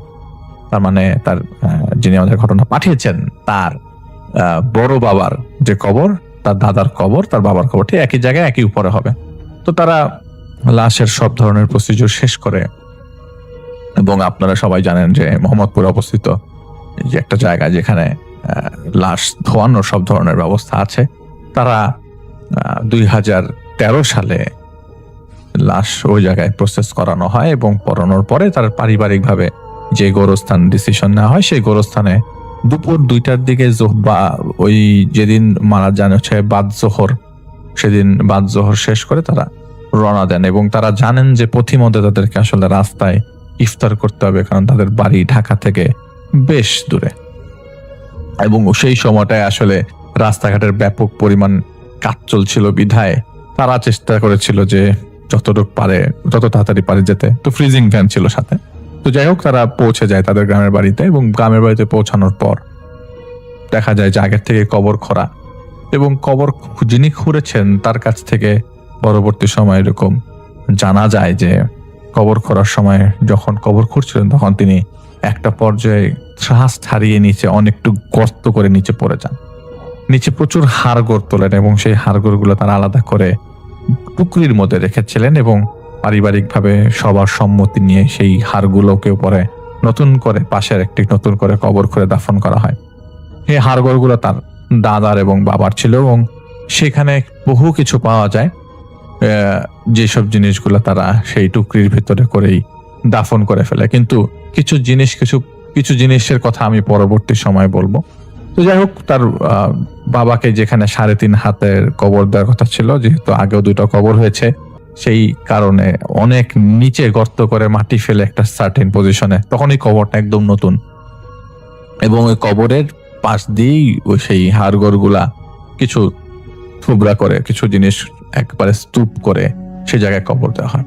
তো তার বাবার কবর দেওয়া কমপ্লিট হয়। কমপ্লিট করার পর তারা ওদিন রাতের বেলা সেহেরি ইফতার করে ইফতার রাস্তায় হয়েছিল, তারা আবার ঢাকায় এসে ফজরের নামাজ পড়বে এরকম প্ল্যান করে, কারণ ওখানে থাকার মতো পরিস্থিতি ছিল না। তো তারা রওনা দিয়ে ঢাকার দিকের উদ্দেশ্যে রওনা দিয়ে দেয়। দাফন করতে করতে রাত্রে 11:30 বাজে জানাজা পড়ে এবং তারা ঢাকার উদ্দেশ্যে রওনা দিয়ে দেয় এবং চিন্তা করে যে হয়তো রাত্রে রাস্তার মধ্যেই সেহরি করতে হবে। রাস্তায় যখন তারা সেহরি করতে যাবে এবং এমন সময় রাস্তার মধ্যে তাদের আসলে ফ্রিজিং ভ্যান তো তারা ওই মুহূর্তেই ছেড়ে দেয়, কিন্তু তাদের আসার পথে 3টা মাইক্রোবাস ছিল, তাদের ফ্যামিলির 3টা মাইক্রোবাস এবং তাদের নিজেদের 2টো প্রাইভেট কার। মোটামুটি বেশ মানুষজন ঢাকা থেকে লাশ নিয়ে গ্রামের বাড়িতে গিয়েছিল। তো তারা যখন ব্যাক করার সময় রাস্তাতে তাদের যেই রাস্তা দিয়ে তারা ঢোকে সেই রাস্তা খালি, কোনো একটা জায়গায় গাছ পড়ে আছে, আবার ব্যাক করে আবারও রাস্তা দিয়ে ঘুরে আসে এবং আরেক জায়গায় আসার পর দেখে যে সে জায়গাও গাছ ভাঙা। একই সাথে সবগুলা গাড়ি ছিল, একই সাথে সবগুলা গাড়ি আটকা পড়ে, আবারও গাছ ভাঙা। এরকম করার পরে 3টা রাস্তা তারা অল্টারনেট করে ঢাকায় আসবার চেষ্টা করে, কিন্তু কোনোভাবেই তারা 3টা রাস্তা ধরে ঢাকায় আসতে পারছিল না এবং তারা ঠিকই আবার ব্যাক করে সেহরি খায় যেই তাদের গ্রামের বাড়িতে, আসতে পারে না ঢাকাতে। তো সেহরি খেয়ে তারা ওই দিন রাতের বেলা ওখানে হোল্ড করে পরের দিন সকালবেলা তারা রওনা দেয় ঢাকায়। ঢাকায় চলে আসে। তো দাফনের 4 দিন পর তাদের অনুষ্ঠান হয়। বা আশেপাশের বেশ মানুষজনকে দাওয়াত করে খাওয়ানো হয় গ্রামের বাড়িতে। প্রায় আবার তারা ফেরত আসে। গ্রামের বাড়িতে ফেরত আসার পরে প্রায় 8-9টা গরু জবাই করে বিশাল বড় সড়ো আয়োজন করে গ্রামের সবাইকে খাইয়ে আবার তারা ব্যাক করে। ওইবারও যখন ব্যাক করে আসার পথে এরকম বড় বড় গাছের গুড়ি পড়ে 3 জায়গায় 3 রাস্তা, একইভাবে 3টা অল্টারনেট রাস্তা ছিল, এটা ছাড়া আসা যায় না। এরপরে অনেক দূর ঘুরে আসতে হবে, সেই জায়গাটাও আবার বেশি ঝামেলা, আরো 4-5 ঘন্টা এক্সট্রা লাগবে। তো যেই 3টা রাস্তা অল্টারনেট করে আসা যায় সেই 3টা রাস্তাতে যত পারে তারা গেছে। রাত্রে 12টার পরে এরকম ঝামেলা, গাছের গুড়ি পড়া। তো তারা চেষ্টা করেছে সন্ধ্যার মধ্যে রওনা দিতে, কোনো না কোনো সার্কামস্টেন্স তাদেরকে আসলে দেরি করিয়েছে। কোনো না কোনো সার্কামস্টেন্স, হয়তো কোনো মহিলা মানুষ আটকে আছে, তারা কথা বলছে, আসতে পারছে না, বা কোনো একটা ঝামেলা তাদের পারিবারিক ভাবে ছিল। তো তারা পরের দিন আবারও সেই সেহরি করে, সম্ভবত এটা সেবার তখন সম্ভবত হয়তো বা 10ই রমজান অথবা 11ই রমজান পরে বলেছে যে প্রথম 10টা রমজান ক্রস করার পরে এই ঝামেলাগুলো হয়। পরে তারা ব্যাক করে। ঈদের 15 থেকে 20 দিন পর হঠাৎ করে রাতের বেলা তার ছোট ছেলের তখন পরীক্ষা চলছে, তিনি তখন ডাক্তারে শেষ করে তিনি বেশি পরীক্ষা চলছে বলতে হচ্ছে অ্যাডমিশন টেস্ট, হায়ার এডুকেশনের জন্য, ডাক্তারি হায়ার এডুকেশনের জন্য তিনি পড়াশোনা করছিল। BCS এর পরীক্ষাও ছিল। সব মিলে তিনি বেশ পড়াশোনার মধ্যে ছিলেন। তো ছোট ছেলেটা হঠাৎ করে রাত্রেবেলা পড়তে ছাদের উপর থেকে, এবং যেই কর্নারটাতে বড়ই গাছটা ছিল এবং বড়ই গাছটা আর পেয়ারা গাছটা ছিল বড় ড্রামে, সেই কর্নার ঠিক বরাবর রুমটাতে থাকতে হচ্ছে তার ছোট ছেলে, তখনও পর্যন্ত বিয়ে করে নাই। তো ছোট ছেলেটা, যিনি আমাদের ঘটনা পাঠিয়েছেন সিফাতের মাধ্যমে, সেই ছোট ভাই বেশ জোরে সোরে হু হু হু হু করে গোঙানির শব্দ পাচ্ছে তার বরাবর রুমের উপর থেকে। রাত তখন 1টার বেশি। তো টেকনোলজিক্যালি তো আমরা বেশ অ্যাডভান্স 2013-14 দিকে। তো তিনি কি করলেন, আচ্ছা ছাদের উপরে কে কান্না করবে, আর তাদের বাসাটা 5 তলা, তো তাদের ছাদে সাধারণ ভাড়াটিয়ারা উঠতে পারতো না, কারণ খুব পারমিশন ছাড়া সাধারণ ভাড়াটিদের ওঠার নিয়ম ছিল না, কারণ তাদের যে মেইন 5 তলার গেটটা ছিল সেটাতে তালা দেওয়া থাকতো, কেউ চাইলে উপরে উঠতে পারতো না। তাদের কাছ থেকে তারা চাবি নিয়ে পারমিশন নিয়ে ছাদে উঠতে হতো যদি কেউ উঠতে চেত। আর রাত 10টার পরে সেই গেট তো পার্মানেন্টলি বন্ধ। ছাদে ওঠার জন্য উঠা যেত, তাদের কাছ থেকে চাবি নিয়ে ছাদে গেট খুলতে হতো, কিন্তু রাত 10টার পর তাদের সেই সিঁড়ির কামরার গেটটা, গ্রিলের গেট, সেটা বন্ধ করে দিত তারা, সেটা কেউ 10টার পরে ছাদে উঠতে না পারে। তো রাত তখন 1টা বাজে, ছাদে ওঠার তো কোনো চান্সই নাই। সে দরজাটা খুলে তাদের যে মেইন করিডোরের সামনে যে সিঁড়ির কামরার গেটটা, যেটা মেইন গেট, যেটাতে ছাদে নিচ থেকে কেউ ছাদে উঠতে পারবে, সেই গেটটা তো চেক করে যে সেটাতে তালা দেওয়া। তিনি আবার তার রুমে যান, তাহলে হু হু করে কাঁদছে কে। ওই মুহূর্তে যেই শব্দে কান্নাটা আসছে, সেই শব্দটা দেখে মনে হচ্ছিল যে, শুনে মনে হচ্ছিল যে একটা কোনো মহিলা মানুষ কান্না করছে, কিন্তু বাসায় তো ওই মুহূর্তে কোনো মহিলা মানুষ ছিল না। তারা 3 ভাই, তার মা, তিনি তার মার রুমে যে উকি মারে, উকি দেয়, দেখে যে তার মা তো ঘুমাচ্ছে। ঈদের পরের ঘটনাটা, তো তিনিও বেশ খুব অবাক হয়ে যায়, এবং তার কোচিং সেন্টারের পরীক্ষা সব মিলে তিনি বেশ পড়াশোনার মধ্যে ছিলেন, কিন্তু তার ডিস্টার্ব হচ্ছিল। তার রুমের মধ্যে তিনি বারবার কান ঝাঁকি দিয়ে পরিষ্কার করার চেষ্টা করে যে আসলে তিনি কি আসলে কান্নার শব্দ শুনছেন নাকি পাশের বাসা থেকে কোনো কান্না। তার ভাষ্য মতে যে তার আশেপাশে এত কাছে বাসা নাই, যে বাসা এত কাছে না বাসাগুলা, যেসব বাসাগুলা থেকে কান্নার আওয়াজ এত স্পষ্ট শোনা যাবে, এবং তিনি জানালার পাশে দাঁড়িয়ে থেকে স্পষ্ট শুনছেন যে ছাদের উপর থেকে কান্না আসছে। তো তিনি বেশ সাহসী মানুষ, আমি তাকে চিনি, আমি খুব ভালো করে চিনি। যাই হোক, তিনি ছাদে যান। ছাদে যে তিনি গেট ধরে পড়ে যাওয়ার মতো অবস্থা, কারণ গেট থেকে উঠে বাম দিকে যে বড়ই গাছটা এবং যে পেয়ারা গাছটা ছিল, সেই রেলিং ধরে, আসলে সেই রেলিংটার উপর দিয়ে আবার কারুকাজ করা, তাদের বাসার ছাদের উপরে রেলিংটার উপরে কারুকাজ করা, সিমেন্টেরই কিন্তু কারুকাজ করা, সুন্দর কারুকাজ করা, গোল রাউন্ডেড। সেখানে আপনি চাইলে দাঁড়াতে পারবেন না, মানে আপনি সাপোর্ট নিতে পারবেন না, দাঁড়ানো সম্ভব না, কারণ এটা গোল রাউন্ডেড, এটা রাউন্ড শেপ। তো ওখানে একজন বসে কান্না করছে। শেপ এবং মানুষটার চেহারা, সুরত দূর থেকে যতটুকু মনে হচ্ছে ছাদের আলো, কারণ ছাদে উঠে তিনি লাইট জ্বালালেন, ওই আলোটা সেই জায়গা পর্যন্ত যায়, এবং তিনি পরিষ্কার তার বাবাকে দেখতে পান ছাদের উপরে কান্না করছে। বাবা ঠিকই, কিন্তু শব্দ আসছে মহিলার। তিনি ডাকে আব্বা, খুব জোরে ডাক দেয় আব্বা। কান্না করা অবস্থা থেকে হাঁটু ঘুরে যেভাবে মেয়ে মানুষরা কান্না করে, তিনি হাঁটুটা সরিয়ে মাথাটা উপরে উঠায়, তার ছেলের দিকে তাকায় এবং ছাদ থেকে পড়ে যায়। তিনি খুব অবাক হয়ে যায় এবং দৌড়ে ঝাপটে যাবে, ধরতে যাবে। তো তিনি পেছন থেকে তার বড় ভাই ধরে, কি রে তুই এখানে কি করিস ভাই? তুই আঙ্গুল দিয়ে দূরে হাত দেখিয়ে দিচ্ছে যে ভাই এটা কি দেখলাম আমি। কি বল, কি বলিস না কেন? তো তিনি যে ভাই বলছে সেটা নাকি তিনি বলতে পারে নাই। তিনি মনে হচ্ছে তার ভেতর থেকে যে তিনি ভাই বলেছেন, কিন্তু তার ভাই আসলে তোমার ভাই মুখ থেকে কিছুই সব শুনছে না। তার বোবার মতো অবস্থা।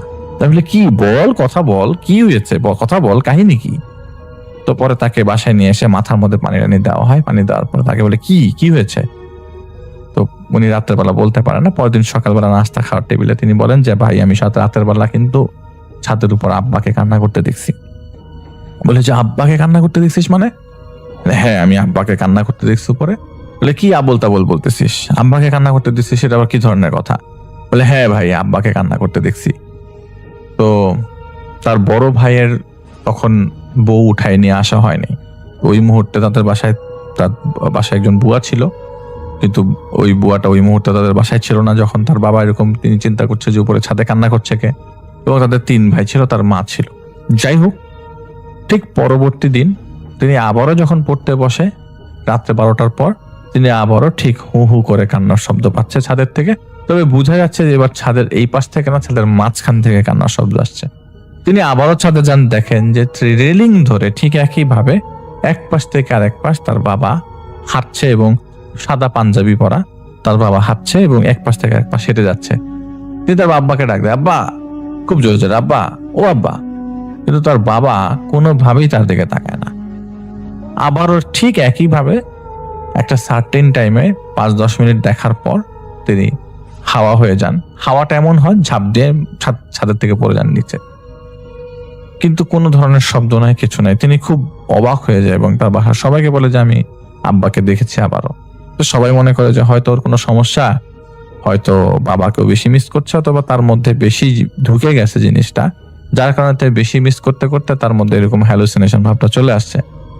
তো বাসার সবাইকে তিনি বলেন যে না, আমার মধ্যে কোনো হ্যালুসিনেশন ভাব আসে নাই, আমি একজন ডাক্তার মানুষ, আপনি সব জিনিস আমার সাথে জড়িয়ে দিয়েন না, আমি কিন্তু আমার বাবাকে দেখতে পাচ্ছি। তার কিছুদিন পরে রাত্রেবেলা তিনি পড়ছিলেন, তার বাবার পছন্দের খাবার ছিল রুটি আর গরুর মাংস। তো রুটি আর গরুর মাংসের গন্ধ আসতে থাকে রাত 3টার দিকে। তিনি শুয়ে পড়েছিলেন, তো তখনও ঘুমাননি, কিন্তু গন্ধ পাচ্ছেন।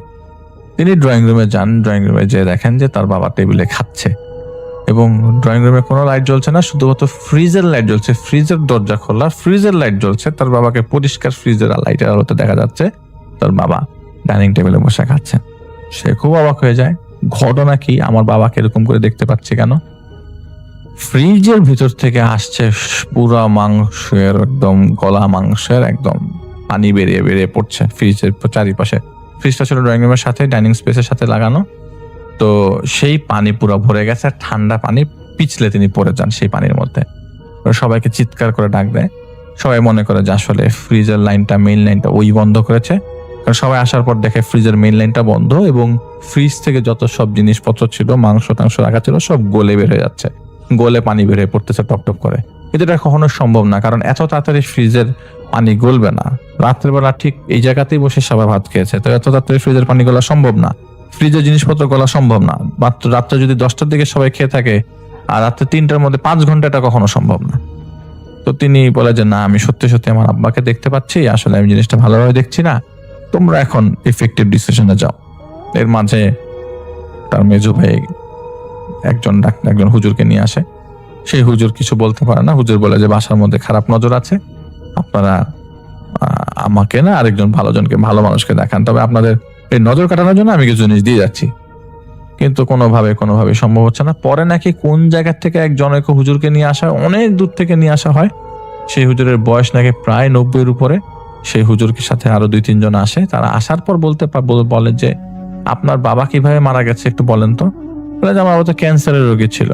বলে সবকিছুই ঠিক আছে, কিন্তু আপনার বাসার মধ্যে আমি বেশ কিছু জিনিসের মুভমেন্ট দেখতে পাচ্ছি যেটা আমার কাছে নর্মাল মনে হচ্ছে না। আমি জানি তারা আপনাকে ক্ষতি করছে না, কিন্তু যে মুভমেন্টটা আমরা দেখতে পাচ্ছি সেটা ভালো না। আপনারা সবাই একটু সাবধানে থাকবেন, আমাকে একটু দেখতে দেন আসলে কি হচ্ছে। আমি এখনই আপনাদের বাসায় চাইলেই সেই জিনিসগুলো দেখতে পারবো না, আমাকে দেখার জন্য কিছুদিন সময় দিতে হবে। তো এরই মাঝে আরো কিছু জিনিসপত্র তারা দেখতে পারে। তার বাবাকে বেশ কিছু বেশ কয়েকবার স্বপ্নে দেখে যে তার বাবার কবরের পাশে, যে তার বাবার যে কবর, সেই কবরের পাশে তার বাবার বুকের উপরে শরীর ভেদ করে একটা গাছ ঢুকিয়ে দেওয়া আছে। সেই গাছের ভিতরে প্রচুর সাপ। এটা তো তিনি স্বপ্নে দেখেন ছোট ছেলে। তার বাবার লাশের ভিতরে এরকম লাশের ভিতরে কবরের পাশে লাশ পড়ে আছে এবং লাশের মাঝখান দিয়ে একটা গাছ গেঁথে দেওয়া। সেই গাছ এমন ভাবে গাঁথা, সেই গাছগুলোর থেকে অনেকগুলা সাপ জড়িয়ে আছে, সেই লাশ সহ পেঁচিয়ে ধরে রেখেছে এবং লাশের মুখটা পুরো ফুলে যতটুকু না সাইজ তার ট্রিপল হয়ে গেছে লাশের মুখের সাইজ, এবং চোখগুলা গলে এখান থেকে পোকা বের হচ্ছে। এরকম স্বপ্ন তিনি দেখেন। সেই স্বপ্নের কথাটা 7 দিন পর সেই হুজুরকে বলেন। সেই হুজুর বলেন যে আসলে আপনাদের কোনো দোষ নাই, এই ঝামেলাটা হয়েছে এক বিপত্তি। আপনাদের যে গ্রামের বাড়ি, সেই গ্রামের বাড়িতে হয়তো কোনোভাবেই আপনার দাদা মারা যাওয়ার পর সেই দাদার কবরের কাফন নিয়ে কেউ একজন তাবিজ করেছিল অন্য কাউকে তাবিজ করার জন্য। সেটা আপনার দাদার কবরের কাফনটা ইউজ করে। সেই কাফনের সহিত আপনার বাবা এবং আপনার দাদা থেকে আপনার বাবা, মানে আপনার বড় বাবার কাফনের মধ্যে সে বহু আগের কথা, কেউ একজন কাফনটা নিয়ে সেই কবর থেকে কাফনটা সরিয়ে কাফন কেটে টুকরো করে কোন একটা ব্ল্যাক ম্যাজিক করে, যেটার ইফেক্ট আপনার বাবা দেখেছে। আপনার বাবা কি প্রায় সময় পাগলামি করতো, রাতের বেলা ছাদে উঠে চুপচাপ বসে থাকতো, একা একা চা খাইতো এবং কথা বলতো একা একা। তো সবাই বলে যে হ্যাঁ, আমার বাবা তো এরকম করতো, রাতের বেলা এরকম ছাদের মধ্যে বসে থাকতো, চুপচাপ একা একা হাসতো, একা একা চা খেত, এবং এটা শেষ বেলায় এসে প্রথম এরকম ছিল না। আমরা সবাই বলেছি যেহেতু বয়স হচ্ছে তিনি, আর যেহেতু উনি ক্যান্সারের রোগী ছিলেন, হয়তো এরকম কোনো কারণে হতে পারে। বলে না, এরকম কোনো কারণে না, ওনাকে আসলে উনি ইফেক্টটা পরে পেয়েছেন, ইফেক্টটা কোনো সময় অ্যাক্টিভেট হয়েছে, কোনো সময় অ্যাক্টিভেট হয় নাই। আসলে সেই কাফনের কাপড় ইউজ করে অন্য আরেকজনকে, যেটা আমরা জানি না, এটা আপনাদেরও রিলেটেড কেউ না, অন্য আরেকজনকে তাবিজ করা হয়েছিল আপনার বড় বাবার কাফনের কাপড় দিয়ে। সেটার থ্রুতে আপনার বাবা পর্যন্ত আসছে। এখন আপনার বাবাকে সেই একই কবরে দাফন করার পরে ওই জায়গা থেকে সেই আপনারা কি কবরের উপরে তো কবর দিয়েছেন, তাই তো? এখন ঘটনা হচ্ছে কবর উপর কবর দেওয়ার পর কি কি পেয়েছেন? তো বলে যে কবর উপর কবর দেওয়ার পরে তো আমরা একটা থ্রেশহোল্ড পাই, এবং যিনি কবর খুঁড়েছেন তিনি অনেক নিচে নেমে যায়, কবরে বড় গর্ত পায়, তো অনেক হাড় ছিল, সেগুলোকে আমরা পাশে কবর দিয়ে দিয়েছি, আর আমার মাটি ঢেলে আবার আমার বাবাকে নতুন করে কবর দেওয়া হয় সেই জায়গাতে। বলে এক কাজ করেন, সবই বুঝতে পারলাম, কিন্তু সেই জায়গাতে যেই জায়গাটার থেকে আসলে কাফনের কাপড় নেওয়া হয়েছিল এবং সেটা ওই কবরেরই কোন একটা অংশে পুঁতে দেওয়া হচ্ছে, সেই জিনিসটা সরানো হয়নি। সেটা সরানোর পরেও অনেক রিচুয়ালের মাধ্যমে সেটা পুরাতে হবে। তবে সেটা এখন যে অবস্থায় আছে সে অবস্থাতে এখন সেটা সেই জায়গায় যে না সরালে আপনারা কিন্তু রেগুলার খুব খারাপ জিনিসগুলো আপনারা আস্তে আস্তে দেখতে থাকবেন। এটা কিন্তু মানসিকভাবে আপনাদেরকে ডাউন করে দিতে পারে। তো আপনারা খুবই তাড়াতাড়ি এটার একটা ডিসিশনে নেন। আমি আমার সাথে যিনি আছেন তিনি বলেছেন যে এটা শিগগিরই না সরালে এই বাড়ির লোকজনরা বেশ বড় ধরনের সমস্যায় পড়তে পারে, এবং এটা কিন্তু খারাপ, এবং বারবার তারা আপনাদের বাবার চেহারা রূপ নিয়ে আপনাদের কাছে আসছে, নতুন নতুন জিন পাঠাচ্ছে আপনাদের বাড়িতে, যারা বিভিন্ন সময় আপনাদের বাসার ভিতরে ঘোরাফেরা করছে, আপনি দেখছেন, হয়তো এখন অন্য কেউ দেখছে না। এরই মাঝেই ভাড়াটিয়াদের মধ্যে থেকে নাকি বেশ কমপ্লেন আসে যে তাদের বাসার থেকে অনেক কিছুই গায়েব, অনেক কিছুই মিসিং। যেমন কিছু কিছু বইয়ের পাতা ছিল না, কিছু কিছু আরবি হাদিসের বইয়ের নাকি পাতা নাই। এরপরে বাথরুমের মধ্যে পানি টপ টপ পানির শব্দ, কেউ গোসল করছে পানির শব্দ, বাথরুমের মধ্যে ধস্তাধস্তির শব্দ, নিচতলাতে এরকম জিনিস কথা মানে ভাড়াটিয়ার এরকম কমপ্লেন করে। তো তারা জিনিসগুলো পরবর্তী সময় ম্যাচ করে বলে যে আমরা আসলে সলিউশনে যেতে চাই। তো ওই হুজুর কিছু টাকার বিনিময়ে তাদেরকে সলিউশনটা দেন, এবং সলিউশনটা নেওয়ার পরে ওই জায়গাতে তাদেরই পাঠানো হয়, এবং আবারও নতুন করে মাটি খোঁড়া হয়। মাটি খোঁড়ার পরে ওই যে যতটুকু পোর্শনটায় মাটি খোঁড়ে ওই জায়গাতে তারা অনেক পুরাতন একটা কাগজের ভিতরে কি একটা প্লাস্টিকের ভেতরে একটা কাপড় পায়। সেই কাপড়টা সাদা কাপড়, তো ওই সময় সাদা নাই, এটার কালার চেঞ্জ হয়ে গেছে। তো পরে এটা পেয়েছি, এবং এটাতেই হচ্ছে সেই টুকরা কাপড়টা রাখা হয়। সেই টুকরা কাপড়টা আসলে পানের যে কৌটা, সেটার মধ্যে টুকরা কাপড়টা রাখা হয়, এবং সেটা পরবর্তী সময় সেই হুজুর কাছে হস্তান্তর করলে সেই হুজুর এটাকে পুড়িয়ে ফেলা হয়। তারপরও কিছুদিন যাবৎ তার বাবার শব্দ নিয়ে আসছিল, এবং পরবর্তী সময় তারাও আস্তে আস্তে সরে যায়, এবং প্রায় 6 মাস লাগে তাদেরকে সরতে। এবং হুজুরের ওখানে আর কোনো ধরনের ফাংশন ছিল না, কারণ হুজুর পুড়িয়ে দিয়েছিল। কিন্তু তারা মাঝে মধ্যে এই বাসায় আসতো। পরবর্তী সময় পুরো বাড়িটা আবার নতুন করে, শুরুতে যখন বাড়ি তৈরি করা হয় তখন একবার ব্লক করা হয়েছিল, আবার নতুন করে সব ক্লিয়ার করে সেই বাড়িটা পুরোটা ব্লক করে দেওয়া হলে 1 বছরের মধ্যে আর কোনো ধরনের সমস্যা দেখা দেয়নি। এবং 1 বছরের মধ্যে তারা একটা BCS এর পরীক্ষা ছিল, সেটা তিনি মিস করেন। পরবর্তী পরীক্ষায় পরে প্রস্তুতি নিয়ে এসে পরীক্ষা দেন। এতটুক পর্যন্ত তার সাথে তার ঘটনা ঘটে, এবং এটা ঢাকা শহরেই খুব বেশি দিন আগের ঘটনা না, আজকে থেকে প্রায় 7-8 বছর আগের ঘটনা, 7 বছর 8 বছর আগের ঘটনা ম্যাক্সিমাম। তো আমার কাছে ঘটনাটা বেশ ভালো লেগেছিল, এবং আমি বলেছিলাম সিফাতকে যে না, আমি ঘটনাটা শেয়ার করব। আমি শেয়ার করে ফেললাম আপনাদের সবার সাথে। সিফাতকে এবং সেই ভাইকে অনেক অনেক ধন্যবাদ।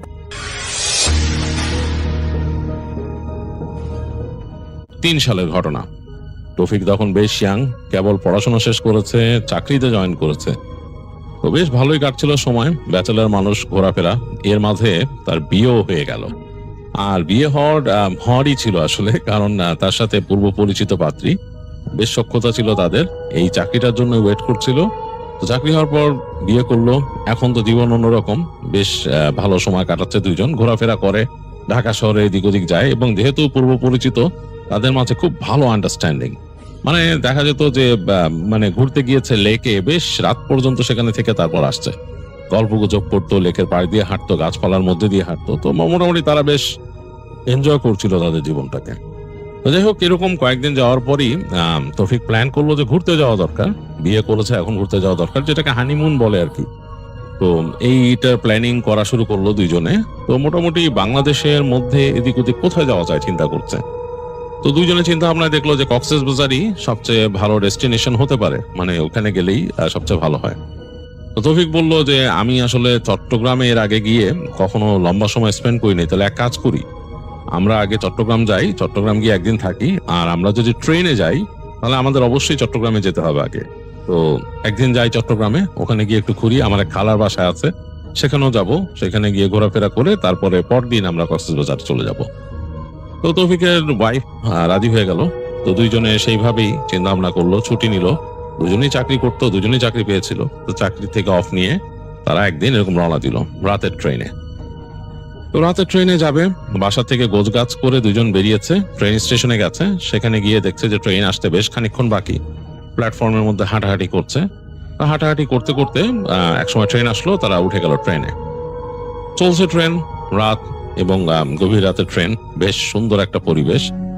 হালকা হালকা বৃষ্টি হচ্ছে, তাই ওই দিন হালকা হালকা বৃষ্টি হচ্ছে এবং সেই বৃষ্টি তারা এনজয় করছে, মানে ছিটে ফোটা বৃষ্টি, ট্রেনের কাঁচ গড়িয়ে পড়ছে।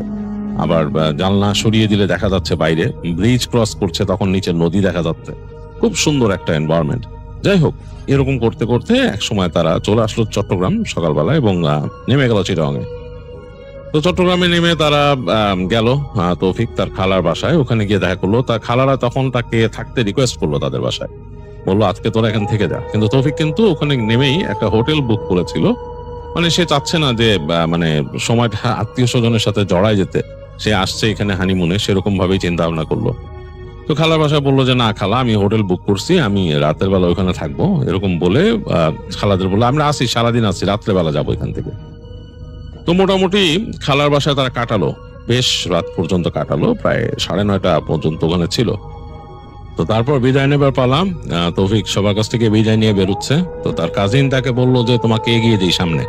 বলে না রে না, আমার এগুলো লাগবে না, আমি এমনি চলে যাবো, কি হয়েছে, কোনো সমস্যা কি?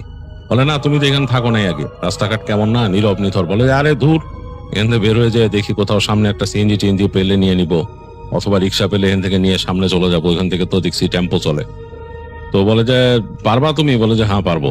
বলে তৌফিক বের হয়ে আসে তার স্ত্রীকে নিয়ে, মানে তাদের ওই বাড়িটা ছিল 3 তলা, 3 তলা থেকে নেমে আসে, একেবারে নীরব রাস্তাঘাট। যেখানে বের হইছে তার খালার বাসাটা, যেখানে ওই কমিউনিটিটার মধ্যেই বেশ নীরব, একটার পর একটা বাড়িগুলো খুব নীরব, সামনে একটা মাঠ আছে, গাছপালা আছে কিছু। ওখান থেকে হেঁটে আসতেছে তৌফিক এবং দেখতেছে যে আকাশটা কেমন গুড় করতেছে। মানে আগের দিন যখন তারা ঢাকা থেকে আসছে তখনও কিন্তু মেঘলা আকাশ ছিল, আজকেও মেঘলা আকাশ। তো তৌফিকের ওয়াইফ হাঁটতেছে আর বলতেছে যে একেবারে নতুন জায়গায় তুমি এরকম রাত্রে বের হয়ে গেলা, তোমার কাজিন বলছিল এগিয়ে দিতে, খারাপ কি, সমস্যা কি? বলে আরে সমস্যা কিছু না, তোমার নিয়ে হাঁটবো, এটাই তো মজা, একা একা নতুন জায়গা, এটাই তো আমরা এনজয় করব, এখানে আরেকজনের কি দরকার? তো তৌফিক আবার বলতেছে তার ওয়াইফকে যে তুমি যে শ্যাম্পু দিছো, শ্যাম্পুর ঘ্রাণটা খুব কড়া, ছড়াচ্ছে চারপাশে, নির্জন জায়গা হাঁটার এই একটাই ভয় যে তোমার ঘ্রাণ ছড়া যাচ্ছে চারিদিকে, আর রাতের বেলা ভূত প্রেত ধরে বলছে, আমার হাব্বা আম্মা বলতো। তো তার ওয়াইফ বলে আরে ধুর, এগুলো বাদ দাও, কি বলো তুমি? বলে যে হ্যাঁ, একেবারে ঘ্রাণ কিন্তু ছড়া যাচ্ছে চারিদিকে, মানে তার দুষ্টুমি করতেছে, খুনসুটি করতেছে। এগুলো বলতে বলতে হাঁটতেছে দুইজন। তো সেই তাদের বাসার সারিগুলো পার হয়ে আসলো, এখন একটা রাস্তা, লম্বা রাস্তা, এই রাস্তাটা সোজা চলে গেছে একদম সামনে গিয়ে মেন রোডে উঠছে, এবং সেই মেন রোডও কিন্তু একটু মানে খালি খালি, কারণ এই যে তৌফিকের খালার বাসাটা একটু দূরে শহর থেকে, মূল শহর থেকে। যাই হোক, এই সামনের রাস্তাটার মাঝে কোনো কিছু নাই, রিক্সা টিক্সা কিচ্ছু নাই।